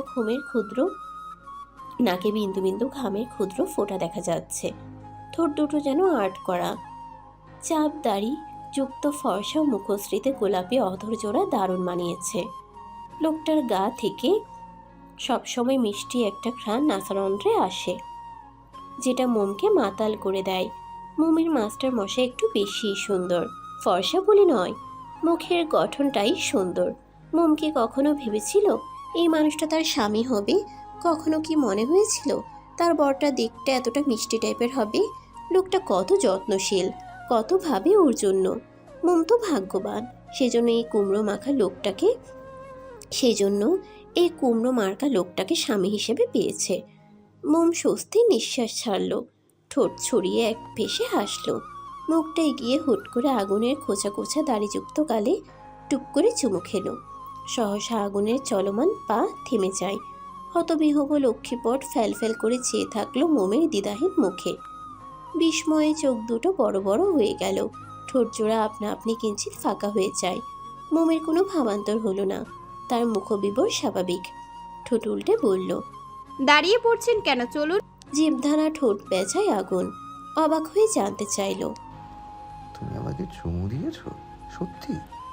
মন লজ্জা পেল, আবেগের বশে দিয়ে ফেলেছিল। তখন এত কিছু ভাবেনি। এখন কি উত্তর দিবে মোম? চোখ মুখ খিচে বন্ধ করে আগুনের গলায় মুখ লুকিয়ে চুপ করে রইল। এদিকে আগুনের বক্ষতলে প্রেমের ঢেউ হানা দিয়েছে, পিঞ্জরে উতাল পাতাল শুরু হয়ে গিয়েছে। মোমের কাঁধে মুখ দিয়ে শক্ত করে কামড় বসালো। মোম ঠোঁট চেপে মৃদু ব্যথাতুর আওয়াজ তুলল। আগুন পাত্তা দিল না, নিরেট স্বরে হুমকি স্বরূপ হিসিয়ে জানালো, কাজটা তুমি ঠিক করনি। আমার বুকে আগুন জ্বালিয়ে মুখ লুকিয়ে বসে আছো। বাইরে আছি, নয়তো এর জবাব এক্ষুনি ফিরিয়ে দিতাম। টেনশন করো না, এর শোধ আমি নিবই। Just wait and watch my কোমলমতি। ট্যুরের মেয়াদ ফুরিয়ে এসেছে। সময়ের প্রহর গুনতে গুনতে দোতলা বিশিষ্ট বাস গাড়িটি ঢাকায় পৌঁছে গিয়েছে। ভোর ভোর সকলে রওনা দিয়েছিল, তারপরও ঘড়ির কাঁটা প্রায় বিকেলের কাছাকাছি এসে ঠেকেছে। বাসটি কালো রঙের ঘূর্ণায়মান চার চাকা ঘুরিয়ে ঘুরিয়ে কলেজের গেট পেরিয়ে কলেজের মাঠের মাঝখানে এসে থামলো। একে একে সবাই বাস থেকে নেমে যে যার মতো নিজেদের আপন নিরে ফেরার উদ্দেশ্যে চলে গেল। আগুন মোমকে নিয়ে নিজস্ব ফ্ল্যাটে এসেছে। মিনা বলেছিলেন ট্যুর থেকে ফিরে আসার পর তাদের সাথে দেখা করে আসতে, তবে এখনও বাড়িতে গেলে মোমের অসুস্থতা দেখে নানান রকমের কথা জিজ্ঞেস করবে। রাশেদের ধারালো কথার সম্মুখীন হতে হবে। যদিও মোম আগের তুলনায় অনেক সুস্থ, ব্যথা নেই বললেই চলে, কিন্তু আঘাতের চিহ্নগুলো এখনও সুস্পষ্ট। মোমকে দেখে তারা দিশেহারা হয়ে পড়বেন। তবে এখনও বাড়িতে গেলে মোমের অসুস্থতা দেখে নানান রকমের কথা জিজ্ঞেস করবে। রাশেদের ধারালো কথার সম্মুখীন হতে হবে। যদিও মোম আগের তুলনায় অনেক সুস্থ, ব্যথা নেই বললেই চলে, কিন্তু আঘাতের চিহ্নগুলো এখনও সুস্পষ্ট। মোমকে দেখে তারা দিশেহারা হয়ে পড়বেন। তার থেকে বরং কিছুদিন যাক, তখনও বাড়িতে যাওয়া হবে, আর কিছু একটা বুঝিয়ে মোমের আঘাতের চিহ্নগুলোর কথা জানানো যাবে। এইসব চিন্তা করে আগুনও বাড়িতে যায়নি। এমনকি প্রিন্সিপাল স্যারকে আসার সময় আগুন বলে এসেছে সে কয়েকদিন সঠিক সময়ে কলেজে যেতে পারবে না। ক্লাস সে নেবে তবে বে টাইমে নিতে হতে পারে, কারণ মোম অসুস্থ। প্রিন্সিপাল মোমের কপালের ক্ষতটা দেখেছিলেন। আগুন জানিয়েছে রাস্তায় পড়ে গিয়ে আঘাত পেয়েছে। আগুন অযথা ক্লাস ফাঁকি দেওয়ার মতো মানুষ না, সেজন্য প্রিন্সিপাল সম্মতি প্রকাশ করেছেন। বাসায় এসে মোম ফ্রেশ না হয়ে ড্রয়িং রুমের সোফায় শুয়ে পড়ল। আগুন ফ্রেশ হতে চলে গিয়েছে, একবারে গোসল করে বেরিয়েছে। টি শার্ট ট্রাউজার পরিধান করে তোয়ালি দিয়ে ভেজা চুল মুছতে মুছতে ড্রয়িং রুমে আসে। মোমকে শুয়ে থাকতে দেখে ভ্রুকুচকে ফেলল। কাছে গিয়ে ঝুঁকে মোমের কপালে হাত রাখল। তাপমাত্রা ঠিকঠাক। কালে হাত রেখে মৃদুস্বরে ডেকে ওঠে। মোম, শরীর খারাপ লাগছে? মোম পিটপিট করে চক্ষুদ্বয় পুরোপুরি খুলে তাকায়। মুখশ্রীতে ক্লান্তি লেপ্টে রয়েছে। না, কিছুক্ষণ বিশ্রাম নিলে ঠিক হয়ে যাবে। আগে ফ্রেশ হয়ে নাও, পরে শুয়ে থেকো। এখন উঠতে ইচ্ছে করছে না। আগুন ভরাট কণ্ঠে বলল। উঠতে হবে, ফ্রেশ হলে ভালো লাগবে। মোম অলস ভঙ্গিতে উঠে বসল। চোখে তার ঘুম পাখিরা হানা দিয়েছে। মুখটা চুপসে আছে। ডাগর ডাগর আখি জোড়া বুঝে আসতে চাচ্ছে। মেয়েটা জবরদস্তি খুলে রাখার আপ্রাণ চেষ্টা করছে।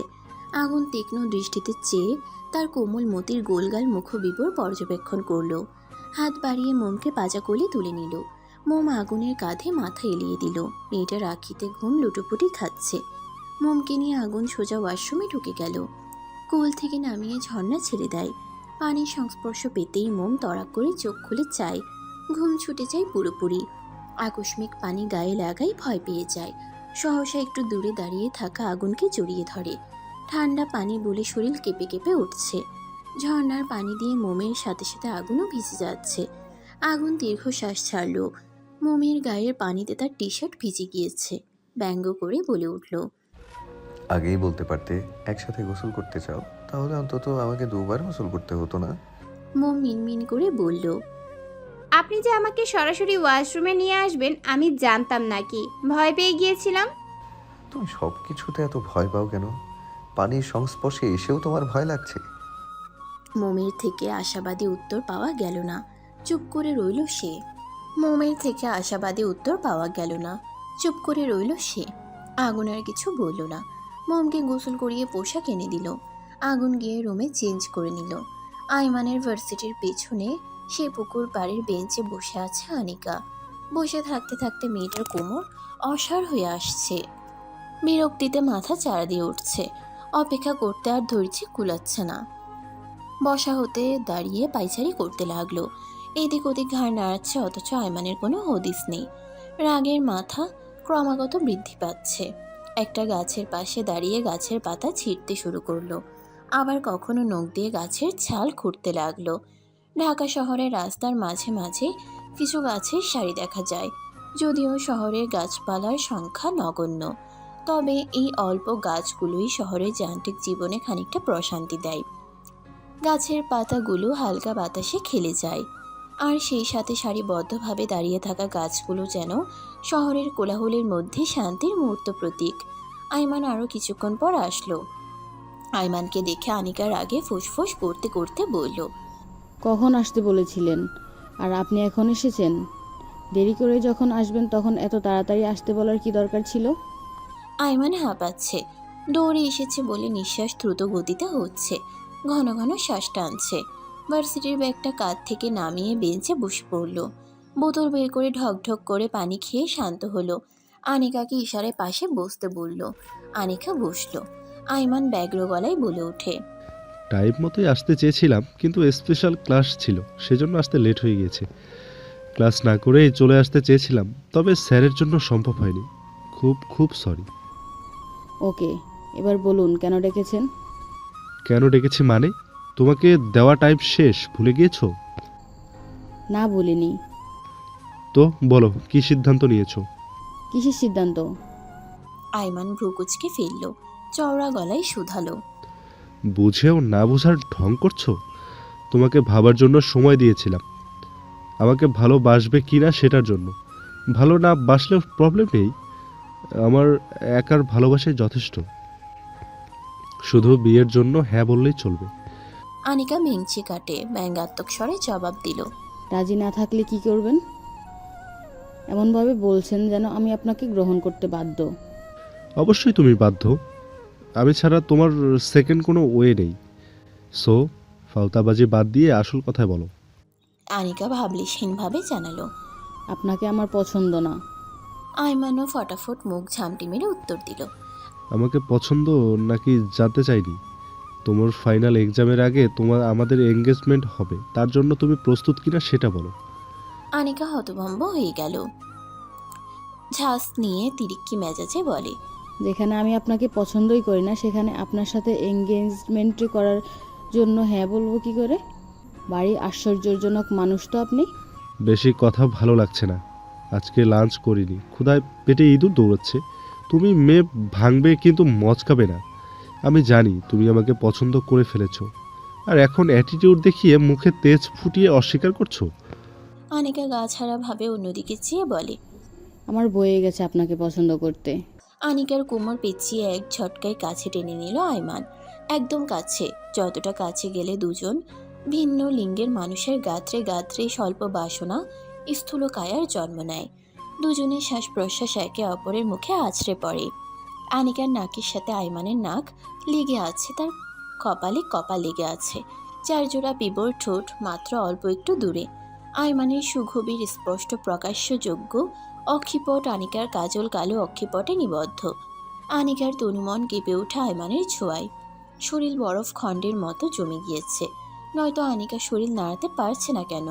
বুকের মধ্যে ধকধকানো তবলা বাজছে, হাত পা থরথর করে কাঁপছে, মাথা ঝিমঝিম করছে। আনিকার কাঁপাকাঁপিকে প্রাধান্য দিল না আইমান। এভাবে থেকে হিসিয়ে বলল। পছন্দ করো কি না সেটা তো আমার একটা ছোট্ট কলেই তোমার এখানে ছুটে আসাতে প্রমাণিত হয়েছে। তুমি চাইলে আমার কল ইগনোর করতে পারতে। ভার্সিটির পুকুর পাড়ে একা বসে বসে থাকার প্রয়োজন ছিল না। তুমি ভীষণ স্মার্ট মেয়ে। আমার কোনো খারাপ উদ্দেশ্য থাকতে পারে, যতই হোক পুরুষ মানুষ। তোমার মনে আমাকে নিয়ে এসব চিন্তা বিরাজমান হতে পারতো, তবে হয়নি। কারণ তোমার মন জানে আমি ওরকম টাইপের ছেলে নই। তুমি বাইরে প্রকাশ করো তুমি আমার কথা কাজে বিরক্ত, কিন্তু সত্যবাণী হলো তুমি সবসময় আমার সকল মনোযোগ সহিত শ্রবণ করো, আমার দৃষ্টির অগোচরে মিটিমিটি হাসো। তবে তুমি হয়তো জানো না, তোমার এই শ্যামলাটে মুখের হাসি আইমানের নজর এড়ায়নি। আমি সত্যি বুঝতে পারি না কিভাবে তোমায় মায়ায় আটকে গিয়েছি। মায়া শব্দটা বড্ড খারাপ। একবার কারো মায়ায় আটকালে তাকে ছাড়া কিছুই ভাবতে ইচ্ছে করে না। আনিকা এতক্ষণ চোখ বন্ধ করেছিল। আইমানের কথার সমাপ্তি হতেই আস্তে আস্তে চোখ মেলে চায়। আইমান এখনও ওর দিকে একরাশ মুগ্ধতা সমেত চেয়ে আছে। আইমানের গভীর চাউনিতে দৃষ্টি রেখেই আলগোছে কোমর থেকে হাতটা ছাড়িয়ে নিল। উঠে দাঁড়িয়ে আইমানের থেকে দূরত্ব বজায় রাখল। মুখে কোনো কথা ফুটল না। বার কয়েক জোরে জোরে শ্বাস টানল। আইমানও দাঁড়িয়ে পড়ল। স্ল্যাশ সরে পুনরায় জিজ্ঞেস করল। উত্তর দিচ্ছ না কেন আনিকা? কিছু তো বলো। নিজেকে সামলে আনিকা তীক্ষ্ণ দৃষ্টি নিক্ষেপ করে শান্ত কণ্ঠে বলল। আপনি ভীষণ চালাক। কার সাথে চালাকি করেছি? আপনি সবার আগে আমার বাবাকে হাত করলেন, তাকে ইমোশনাল কত শত কথাবার্তা বলে বশ করলেন, এরপর আমাকে পটানোর মিশন শুরু করেছেন। চমৎকার। আমি জানতাম তুমি তোমার বাবার কথা অনেক মানো, তার কথা তুমি ফেলতে পারো না। তাই ভাবলাম হবু শ্বশুরকে আগে পটানো যাক। তবে তোমার বাবাকে আমার মনের যেসব কথা বলেছি সেগুলো সত্যি ছিল। ওই দিন আপনার সাথে বাবার কথোপকথন সব শুনেছিলাম। আপনি আমার ওপর রাগ দেখিয়ে না খেয়ে চলে গিয়েছিলেন।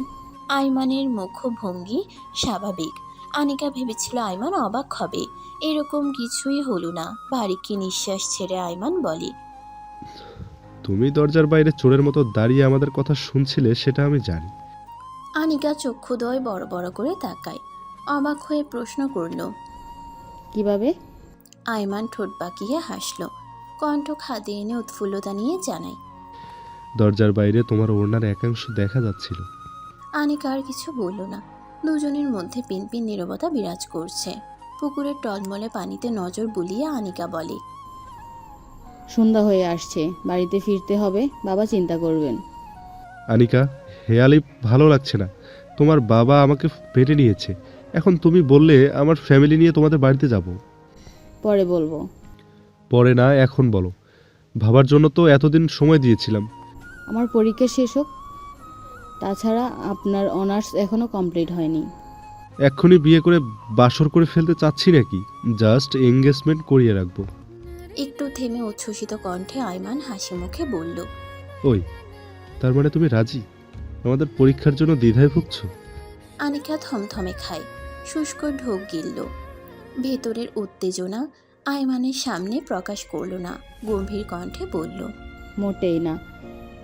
আপনাকে তো আমার সহ্যই হয় না।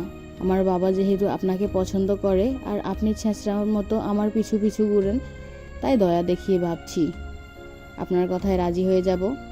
আয়মান চোয়াল শক্ত হয়ে ওঠে, চেঁচিয়ে বলে উঠল, ও হ্যালো, এখনকার মেয়েরা বাবার কথায় নাচে না, নিজেদের পছন্দের ছেলেকেই বিয়ে করে। এসব ফাউ এক্সকিউজ অন্যদের বলো, আমাকে না। তুমি আমার প্রেমে পড়ে গিয়েছো, ওভার অ্যাটিটিউড এর ঠেলায় স্বীকার করছো না। কথা ঘোরাতে প্রসঙ্গ পাল্টে আনিকা বলল। চলুন বাড়ি ফেরা যাক। আয়মান দু কদম এগিয়ে আনিকার কাছে আসে, মুখোমুখি দাঁড়িয়ে নিরেট স্বরে বলে, বাড়িতে তো যাবই, তবে মনে রেখো এ সপ্তাহের মধ্যে ফ্যামিলি নিয়ে তোমাদের বাড়িতে আসছি। এত তাড়াতাড়ি? আয়মান সিরিয়াস কণ্ঠে বলল, আমার অপেক্ষা সহ্য হয় না, ধৈর্য শক্তি কম। কতদিন আর সিঙ্গেল থাকবো? আজ 22টা বছর ধরে বউ বাচ্চার মুখ দেখি না, কষ্ট হবে না বলো? আপনার কি মাথাটা খারাপ হয়ে গেছে? আমার মাথাটা ঠিকই আছে, মেবি তোমার মাথা ঠিক নেই। এখনো সিঙ্গেল জীবন পার করছো, লজ্জা করছে না তোমার?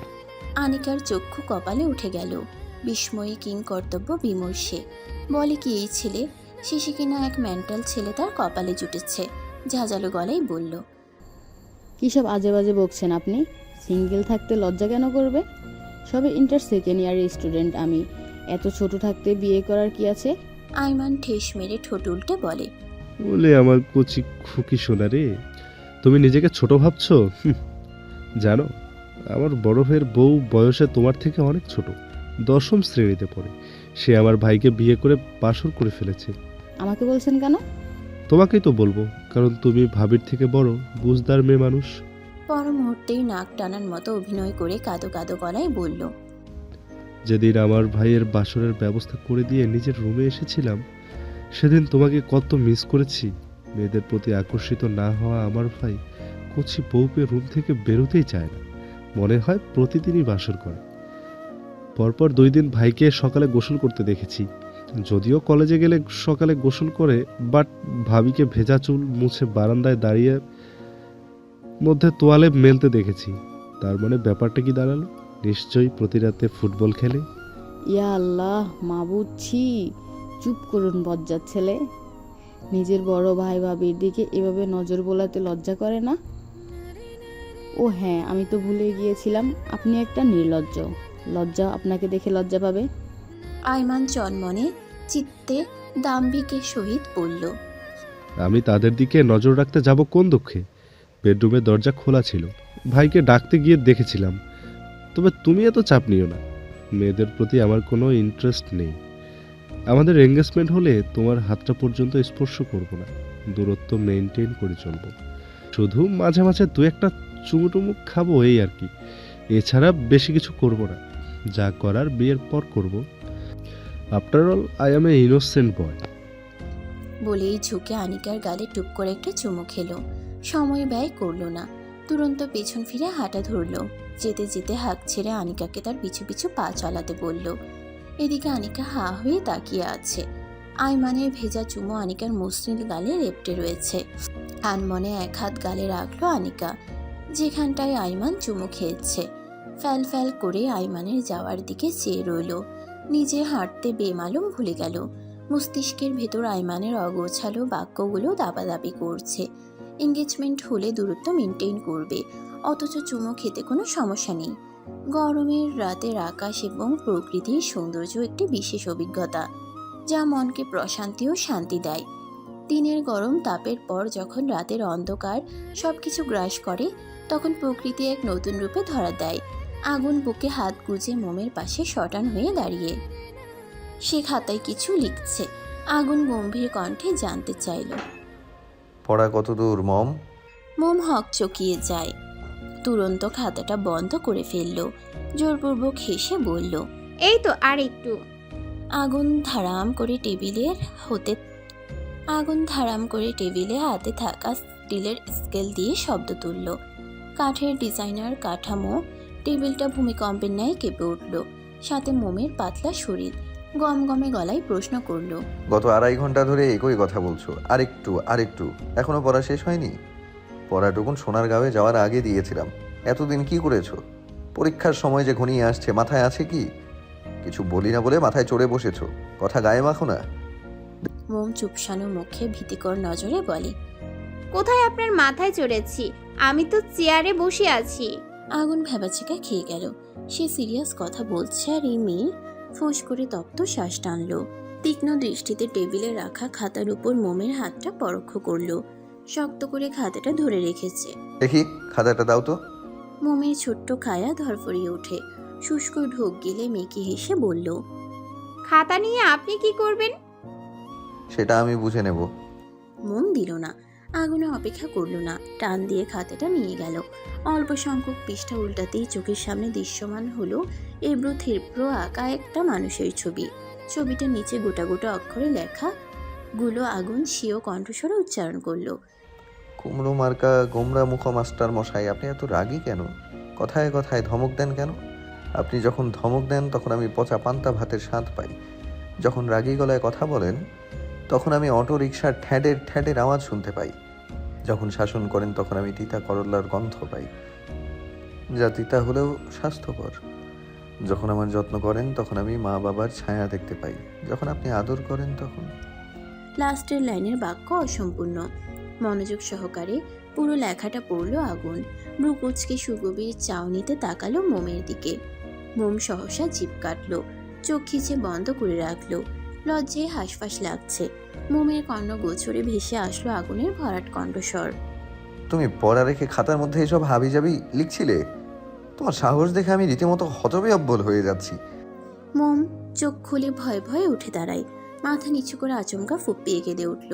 এতে আগুনের ভাবান্তরের কোনো পরিবর্তন লক্ষ্য করা গেল না, বরং মুখ বিবরে ফুটে উঠল বিরক্তিকর ভাব। আর কিছু পারো আর না পারো, ফ্যাঁচ ফ্যাঁচ করে কান্নাকাটি করতে ভালোই পারো। একদম কান্না করবে না। কান্না করার মতো কিছু হয়েছে? প্রশ্ন করেছি, উত্তর দেবে। মোম কোনো টুশব্দ করল না, এক মনে কেঁদেই চলেছে। ঘন পাপড়ি যুক্ত নয়ন জোড়া চোখের জলে ভিজে জুবুথুবু হয়ে রয়েছে। নাকটা লাল হয়ে গিয়েছে। ঠোঁট ফুলিয়ে কাঁদছে তো কাঁদছেই। কান্নার তোপে রক্তজবা ঠোঁট দুটো তিত্তির করে কাঁপছে। সেদিকে নজর পড়তেই আগুনের ঘোর লেগে যাচ্ছে। আজকে নিজের কামুকতা অগ্রাহ্য করে গম্ভীর কণ্ঠে বলল, কি পেয়েছোটা কি তুমি? এভাবে কেঁদে কেঁদে নিষ্পাপ মুখশ্রী বানিয়ে ফেললেই আমি বারবার গলে যাব? এরকম কিছু ভেবে থাকলে সেটা তোমার ভুল ধারণা। মোম নাক টেনে ভাঙা গলায় বলে, খাবো, ক্ষুধা পেয়েছে। আগুন অবিশ্বাস্য নিষ্প্রভ চোখে চেয়ে থাকলো।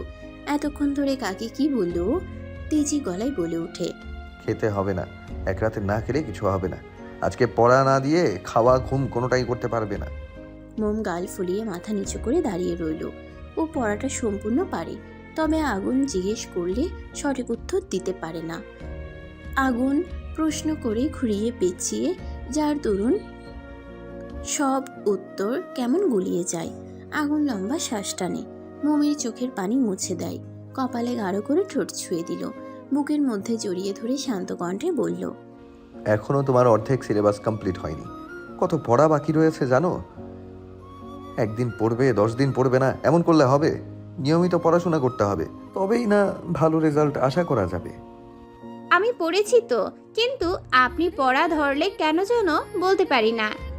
কেন পারো না? সেটা তো আমিও বুঝতে পারি না। খাতার মধ্যে ওইসব লিখে সময় নষ্ট করছো কেন? আর লিখব না। মনে থাকবে? থাকবে। আগুন বুক থেকে মোমকে সরিয়ে অঞ্জলি পুট মোমের মুখশ্রী তুলে নিল। চোখে চোখ রেখে অত্যন্ত শীতল গলায় বলল, আমি কি তোমাকে বকেছি নাকি মেরেছি? বলেছিলাম না অযাচিত কান্না আমার পছন্দ না? তাও তুমি কাঁদছো। এরকম কেন করো? মোম জবাব দিল না, এখনো মুখ গোমরা করে রেখেছে। আগুন মোমের নাকের ডগায় চুমু খেলো। হাত ধরে ডাইনিং টেবিলের দিকে যেতে যেতে মুচকি হেসে বিড়বিড় করে বলল, কেটে কেটে আমার রাগ পানি করতে ওস্তাদেরই। ট্রিক্সটা খারাপ না। আজ বৃহস্পতিবার। আগুন কলেজ থেকে দুপুরের আগে ফিরে এসেছে। বাসে এসে মোমকে নিয়ে নিজের আসল বাড়িতে চলে গিয়েছে। মিনা বারবার যাওয়ার জন্য তাগিদ দিয়েছেন। এতদিন যেতে পারেনি, সুযোগ ছিল না। মাঝখানে একদিন সাপ্তাহিক ছুটি পেয়েছে, তাই ভাবলো বাড়ি থেকে ঘুরে আসা যাক। মন বেশ কিছুদিন ধরে যেতে চাচ্ছে। মেয়েটার সদ্য অসুস্থতা কাটিয়ে উঠেছে। আপন জনদের সাহচর্যে থাকলে ভালো লাগবে। আইমানের সাথে সামনাসামনি কথা বলা দরকার। ফোন করে আনিকার বিষয়ে জানিয়েছে আগুনকে। সবকিছুর কথা ভেবে আজ মোমকে নিয়ে বেরিয়ে পড়লো নিজ বাড়ির উদ্দেশ্যে। মোমকে পেয়ে সবাই খুশিতে ফেটে পড়লো যেন। কতদিন পর মেয়েটাকে দেখছে। বাসায় থাকলে সবসময় মিনার কাছাকাছি থাকে। এই যে এখানে এসেই মিনার সাথে এটা সেটা বলতে লাগলো। সোনার গাঁয়ে গিয়ে কি করেছে, কোথায় কোথায় ঘুরেছে, কত নতুন মানুষের সাথে পরিচিত হয়েছে। রাজ্যের সকল কথা বিশ্লেষণ করতে বসে গিয়েছে। মোমের মিষ্টি কণ্ঠে তোতা পাখির মতো বুলিগুলো মিনার মনকে পুলকিত করে। মেয়েটা খুব সহজ সরল, একাকিত্ব একদম পছন্দ করে না। মিনা ব্যস্ত থাকলে ময়ূরীর সাথে গল্পগুজব করতে থাকে। মা, তোমার কপালে ওটা কিসের দাগ? শ্বশুরের কণ্ঠে উদ্বিগ্নতামূলক বাক্য শুনতে পেয়ে মোম চমকে উঠল। রাশেদের কথায় মিনা ময়ূরীও দৃষ্টি তাক করলো মোমের কপাল বরাবর। দুপুরের লাঞ্চ করে ড্রয়িং রুমে সবাই বসে আছে। আগুন নিজের রুমে যাওয়ার আগে আইমানকে ডেকে তার রুমে যেতে বলেছে। মিনা অস্থির গলায় জিজ্ঞেস করলেন। মোম স্মিত হেসে আমতা আমতা করে বলল, পড়ে গিয়ে ব্যথা পেয়েছিলাম মা। দেখেছো কতটা আঘাত পেয়েছো? চিন্তা করবেন না, এখন আমি ঠিক আছি। রাশেদ নরম কণ্ঠে বললেন। সাবধানে চলবে, তাড়াহুড়ো করার দরকার নেই। ছোট আঘাত পেয়েছ, বেকায়দায় পড়ে যদি বড় রকমের অ্যাক্সিডেন্ট হয়ে যেত, তখন আমার বড় ছেলের বউ তুমি, আমার ঘরের লক্ষ্মী। তোমার ভালো মন্দ কিছু হলে এর দায়ভার আমাদের ওপর পড়বে। তোমার বাবা বলবেন আমরা তোমার খেয়াল রাখতে পারছি না, সেই জন্য নিজের স্বাস্থ্যের প্রতি যত্নশীল হও। মোম মিহি কণ্ঠে উত্তর দিল। জি বাবা। রাশেদ মিনা রেস্ট নিতে নিজের রুমে চলে গেলেন। ড্রয়িং রুমে রয়ে গিয়েছে মোম ময়ূরী। গালে হাত দিয়ে টিভি দেখছে ময়ূরী। মোম রিমোট দিয়ে টিভি বন্ধ করে দিল। ময়ূরী প্রশ্নসূচক দৃষ্টিতে তাকায়। মোম অভিমানী গলায় বলে ওঠে, আমার সাথে কথা না বলে তুমি টিভি দেখছো, তাহলে এখানে এসে কি লাভ হলো যদি আমাকে কেউ গুরুত্বই না দেয়? ময়ূরী মুচকি হেসে মোমের গাল টেনে দিল। হাত বাড়িয়ে গলা জড়িয়ে ধরে বলল, কে বলেছে গুরুত্ব দেই না? আমার মিষ্টি ভাবিটা তো আমার কাছে সবার আগে। মোম মুখ কালো করে বলে, কাছে আসলে ভালোবাসা দেখাও, দূরে থাকলে কি আমার কথা মনে পড়ে? অবশ্যই মনে পড়ে তোমার কথা। পড়াশোনার প্রচুর চাপ, সেই জন্য প্রতিদিন ফোন দিতেই পারি না। মোম ঠোঁট উল্টে ধীর গলায় জানায়, পড়াশোনার কথা আর বলো না। মাস্টার মশাই এই পড়াশোনা নিয়ে যা প্যারা দেয়, মাঝে মাঝে ইচ্ছে করে যে পড়াশোনা বানিয়েছে যে তার কপাল ফাটিয়ে দেই। ময়ূরী খিলখিল করে হেসে উঠল। অথরের হাসি বজায় রেখে বলল, ভাইয়ার কাছে পড়ো তুমি? হ্যাঁ। টিচার হিসেবে কেমন সে? ভীষণ বাজে। কি করেছে আমার ভাই? পড়া না পারলেই শুধু বকে, কালকেও বকেছে। তুমি নিয়মিত পড়া দিবে, তাহলে আর বকবে না। আমি তো পড়ি, কিন্তু মাস্টার মশাই জিজ্ঞেস করলে কিছু বলতে পারি না। ঘুরিয়ে পেঁচিয়ে কী সব প্রশ্ন করে, আমার সব উত্তর মাথায় গুলিয়ে যায়। উনি পচা স্যার। ময়ূরী চকচকে দন্তপাটি বের করে শব্দ করে হেসে উঠল। আগুন বেডরুমের সোফায় পিছনের দিকে পিঠ ঠেকিয়ে হেলান দিয়ে বসে আছে। আয়মান গিয়ে ভাইয়ের পাশে বসলো। পাশে কারো উপস্থিতি টের পেয়ে আগুন মাথা তুলে তাকায়। আয়মানকে দেখে সোজা হয়ে বসে গম্ভীর কণ্ঠে জিজ্ঞেস করলো, বল, কি বলবি? আয়মান নড়েচড়ে উঠল। হালকা গলা পরিষ্কার করে মিহি কণ্ঠে বলে উঠল, ব্রো, আনিকা আমাকে মেনে নিয়েছে। আমি চাই তুমি আজকে আব্বু আম্মুর সাথে কথা বলে এঙ্গেজমেন্টের কথা জানাও। ভালো হয় যদি এক্ষুনি বলো, তাহলে বিকেলে আনিকাদের বাড়িতে গিয়ে আমাদের এঙ্গেজমেন্ট সেরে ফেলতে পারবো। এত তাড়াতাড়ি সম্ভব হবে কি করে? আজকে কথা বলে আজকেই এঙ্গেজমেন্ট? আনিকার বাবার সাথেও তো কথা বলতে হবে নাকি? তুমি আব্বু আম্মুর সাথে কথা বলো, আমি আনিকার বাবার সাথে কথা বলে নিচ্ছি। বেশি তাড়াহুড়ো করলে মেয়ের বাড়ির লোক যদি মনে করে তোর কোনো সমস্যা আছে। কে কি ভাবলো এতে কি আসে যায়? মোস্ট ইম্পর্ট্যান্ট পার্সন আনিকা ও তার বাবা সানাউল্লাহ। তারা বাদে বাকি কারো কথা শুনতে যাব কেন? আগুন ভাবলেশহীনভাবে বলল, আজকে পারবো না কারোর সাথে কথা বলতে, আগামীকাল ভেবে দেখব। আইমান লাফ দিয়ে দাঁড়িয়ে পড়ল। পা ভাঁজ করে আগুনের পায়ের কাছে ফ্লোরে বসে পড়ে হাত দুটো নিজের হাতে মুঠোয় নিয়ে অনুরোধের স্বরে বলে, ভাই এটা কেমন কথা? এরকম করো না প্লিজ। বহু কষ্টে ওই তেরা মেয়েটাকে পটিয়েছি। আমার সব আশা ভরসা শেষ হয়ে যাওয়ার আগে কিছু করো please. Do something bro, please please please. আগুন চোখ ছোট ছোট করে তাকায়, রুক্ষে ভিনভাবে গমগমে আওয়াজে বলে, তোর কাছে কি ব্যাপারটা এতই সহজ মনে হচ্ছে? আমি বাবাকে গিয়ে কি বলবো? যে বাবা, তোমার ছোট ছেলের পড়াশোনা রেখে তার মাথায় বিয়ের ভূত চেপেছে, তাকে জলদি জলদি বিয়ে করিয়ে দাও। আর বাবা হাসতে হাসতে তোকে বিয়ে করিয়ে দেবে, কি তাই তো? আইমান চুপসানো মুখে অসহায় মুখভঙ্গিতে বলল, বিয়ে পরে, আগে এঙ্গেজমেন্ট করিয়ে রাখতে চাই। তুমি বুঝিয়ে বললে আব্বু শুনবে। তুই নিজে গিয়ে বাবাকে বল। পাগল নাকি? আব্বুকে এসব কথা বলতে গিয়েই ভর দুপুরে উত্তম মাধ্যম খাওয়ার কোনো ইচ্ছা আমার নেই। যা বলার তুমি বলবে। আগুন আড়মোড়া ভেঙে বিছানায় বসে বলে, রাতে বলবো, এখন তুই যা। আইমান আবার এসে আগুনের পাশে বসলো, কণ্ঠ নিচুতে নিয়ে তিরিক্ষি মেজাজ সহিত বলল, আমার সাথে তুমি অন্যায় করছো। না না, শুধু অন্যায় না, রীতিমতো মহা অন্যায়। ভুলে যেও না, আমি কিন্তু তোমার বাসরের ব্যবস্থা করে দিয়েছিলাম। একটু কৃতজ্ঞতাবোধ তোমার থাকা উচিত। আগুন ভ্রু উঁচিয়ে চওড়া গলায় শুধালো, আমি তোকে বলেছিলাম আয় আমার বাসর ঘর সাজিয়ে দিয়ে যা। আইমানের টনক নড়ল। বুঝতে পারছে ভাইয়ের সাথে কড়াভাবে কথা বললে কাজের কাজ তো হবেই না, উল্টো চূড়ান্ত লোকসান হবে। নিষ্পাপ মুখশ্রী বানিয়ে অত্যন্ত নরম কণ্ঠে বলল, তুমি বলনি ওটা ভালোবেসে দেওয়া ছোট ভাইয়ের উপহার ছিল। এবার তুমিও বড় ভাই হিসেবে আমার এঙ্গেজমেন্টের ব্যবস্থা করে দাও। এটা তোমার পক্ষ থেকে আমার জন্য উপহার হয়ে যাবে। আগুন ফোঁস করে তপ্ত শ্বাস ছাড়ল, ঠোঁট কামড়ে কিছুক্ষণ চুপ থাকলো, অতঃপর শান্ত কণ্ঠে বলল, আচ্ছা, আজকেই বাবার সাথে কথা বলবো। খুশিতে আইমানের শরীর দুলে উঠল, মনের মধ্যে বাকবাকুম পায়রা নাচছে। আগুনের কাজ জড়িয়ে হাসি মুখে বলল, কথা বলে আজকেই কনফার্ম করবে ওদের বাড়িতে যাওয়ার। আমি সানাউল্লাহ আঙ্কেলের সাথে কথা বলে নিচ্ছি। আগে বাবা কি বলে শুনি, তারপর আনিকার বাবাকে জানাস। ওকে। আইমান খুশিতে গদ গদ হয়ে আগুনের গালে টুক করে একটা চুমু দিয়ে শরীরটাকে হেলিয়ে দুলিয়ে চলে গেল। আগুন ঠোঁট কামড়ে হাসে। ছোট ভাইটার আচরণ একদমই বাচ্চা বাচ্চা, অথচ সে এখন বিয়ের জন্য উঠে পড়ে লেগেছে। এখন সময় রাত 7টা বাজে।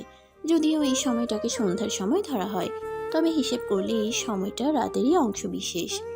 বিস্তৃত নীলিমাতে সূর্য ডুবে গিয়ে অন্ধকার হাতছানি দিয়ে ডাকছে, জানান দিচ্ছে রাত হওয়ার। রাস্তার চারধারে সোডিয়াম আলো জ্বলছে। ট্যাক্সি, বাস গাড়িগুলো পেছনের লাল রঙের বাতি জ্বালিয়ে ছুটছে নিজ গন্তব্যে। গাড়ির টিটি ভো শব্দ কানে আসছে অবিরাম। রাশিদ বিরক্ত হচ্ছে নিঃসময় বাইরে বের হওয়াতে। তারা সবাই এখন আনিকাদের বাড়ির উদ্দেশ্যে যাত্রা শুরু করেছে। রাশিদের মেজাজ খারাপ হচ্ছে, রাগ বেড়ে যাচ্ছে তরতর করে। আগুন দক্ষ হাতে গাড়ি চালাচ্ছে। পাশে রাশেদ বসা, পেছনে মিনা, ময়ূরী, মোম, আইমান বসেছে। রাশেদ বাদে বাকিদের মুখবিবর স্বাভাবিক, তাদের মুখভঙ্গিতে বিরক্তিকর আভাস নেই। আইমানের খুশি আর ধরে না, খুশিতে ইচ্ছে করছে মাটিতে গড়াগড়ি করে কান্না করতে। বিকালবেলা রাশেদের সাথে কথা বলেছে আগুন।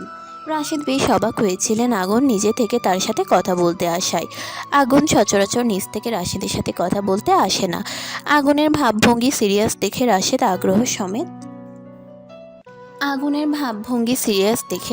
আগ্রহ সমেত তার কথা শুনতে চাচ্ছিলেন।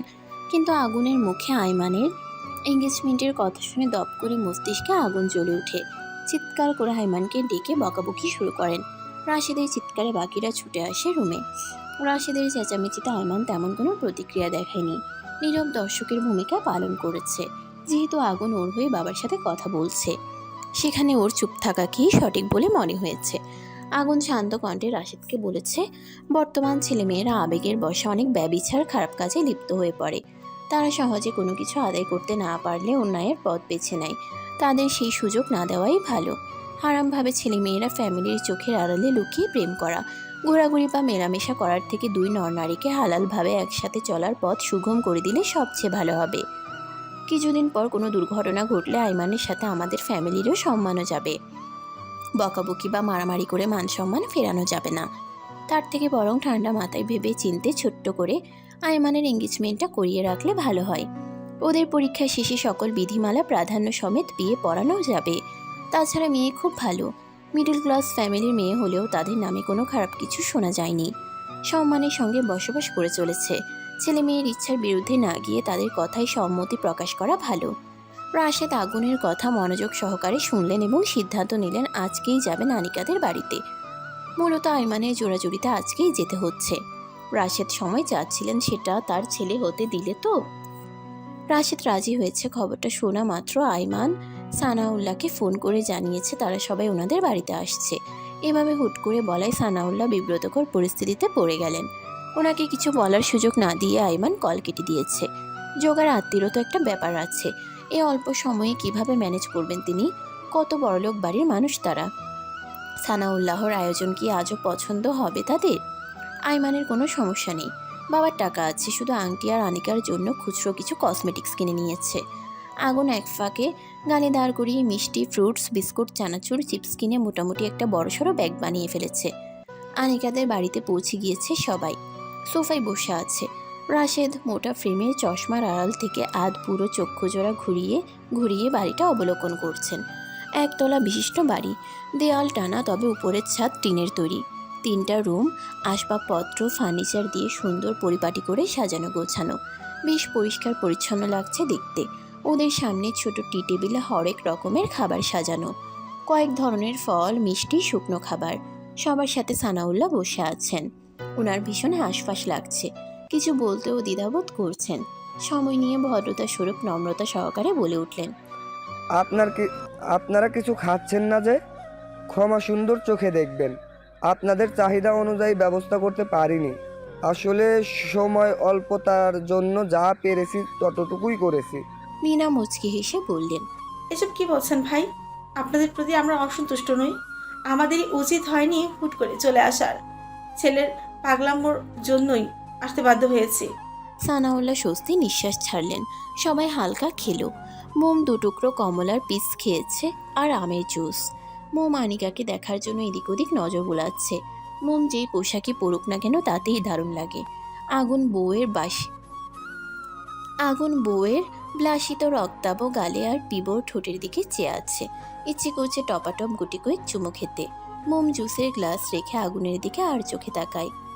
আগুনকে নিঃশাক্ত চোখে তাকাতে দেখে দ্রুত নজর ফিরিয়ে নেয়। টিস্যু দিয়ে মুখ মুছে রাশেদ গম্ভীর কণ্ঠে বললেন, আপনার মেয়েকে রাখুন। সানাউল্লাহ পাশের বাসার এক খালার সম্পর্কে ভদ্রমহিলাকে ডেকে বললেন আনিকাকে নিয়ে আসতে। আয়োজনের কাজের সুবিধার্থে ভদ্রমহিলাকে ডেকেছেন তিনি। আইমানের উসখুস লাগছে। মুষ্টিবদ্ধ করে রাখা হাতের তালু ঘামতে শুরু করেছে। উত্তেজনায় মন ছটফট করছে। কিছুক্ষণ পর ধীর কদমে আনিকা ড্রয়িং রুমে এসে হাজির হলো। মিনা তাকে পাশে বসতে বললেন। আনিকা বসলো, মাথা নিচু করে ফ্লোরে তাকিয়ে আছে। গায়ে হলুদ রঙের 3 পিস, চোখে কাজল, মাথায় ওড়না দিয়ে ঘোমটা দেওয়া। মুখে আর কোনো সাজ নেই। আনিকার শ্যামলাটে মায়াবী মুখশ্রী থুতনিতে হাত রেখে পর্যবেক্ষণ করলেন মিনা। মেয়েটা দেখতে মাশাল্লাহ। আইমান এক দৃষ্টিতে আনিকার দিকে চেয়ে আছে। আনিকা আইমানের দিকে তাকায়নি। নীরবতা বিরাজমান কক্ষে। তা ভঙ্গ করে ভরাট স্বরে রাশেদ বলে উঠলেন, আমাদের ফ্যামিলি স্ট্যাটাস নিয়ে আমার তেমন মাথা ব্যথা নেই। আমার বাড়ির লক্ষ্য ভালো হলেই ভালো। আপনার সম্পর্কে টুকটাক আইমানের থেকে জানতে পেরেছি। আপনি রাজি থাকলে আমরা আজকেই আপনার মেয়েকে আংটি পরিয়ে দিয়ে যাব। সানাউল্লাহ হেসে জবাব দিলেন, আমার মেয়ে রাজি, এতে আমার আপত্তির কোনো কারণ নেই। সানাউল্লাহর সাথে রাশেদ মিনা একের পর এক কথা বলে যাচ্ছেন। ময়ূরী মোম দুজন কানে কানে কিছু বলছে আর মিটিমিটি হাসছে। আগুন সকলের দৃষ্টির অগোচরে মোমকে দেখে চলেছে। আনিকা একবার মাথা তুলে আর চোখে আইমানকে দেখেছে। নীললজ্জটাকে দেখতে অনেক হ্যান্ডসাম লাগছে। হঠাৎ আইমানের ফোনে টুং করে একটা শব্দ হলো। আইমান ভ্রুকুচকে ফোনের দিকে তাকায়। একটা মেসেজ এসেছে। সঙ্গে সঙ্গে উঠে দাঁড়িয়ে বোমা ফাটানোর মতো করে বলে উঠল, ওই আনিকার সাথে এঙ্গেজমেন্ট করতে পারবো না। অন্ধকার আচ্ছাদন রাতে সানাউল্লাহর বাড়ির ড্রয়িং রুমে বিরাজমান পিনপিনি নীরবতা। এইরকম নিস্তব্ধতা কক্ষে ছাদ থেকে সিমেন্ট খসে পড়লে মনে হবে বড়সড় ব্লাস্ট হয়েছে। এতটাই শুনশান, নিরিবিলি, থমথমে হয়ে রয়েছে কক্ষটা। হাসি খুশি মাখা মুহূর্তটা নিমিষেই ধূলিসাৎ হয়ে গিয়েছে। কারো মুখে কোনো কথা নেই। একরাশ বিষণ্ণতা নিয়ে দীর্ঘশ্বাস ছাড়ছে। সকলের নজর আইমানের উপর। বিস্ময়কর দৃষ্টিতে ফ্যাল করে চেয়ে আছে। মুখবিবর অস্বাভাবিক। কী প্রতিক্রিয়া দেখাবে সেটাই ভুলে গিয়েছে তারা। এতক্ষণ আনিকা মাথা নিচু করে থাকলেও আয়মানের কথাই চমকে ওঠে। হতবিহবল চোখে তার পানের চাই। একাকিত্বের বেদনার মতো ছায়াস্বরূপ ধরা দিয়েছে মনগহীনে। দুরু দুরু বুক কাঁপছে। কম্বিত ঠোঁট নেড়ে কথা বলতে চাইছে, কিন্তু কণ্ঠনালী ভেদ করে তা পারছে না। বুঝল শব্দ ভাণ্ডার থিতিয়ে এসেছে প্রায়। কাজল কালো চক্ষু জোড়া ছলছল করে উঠল।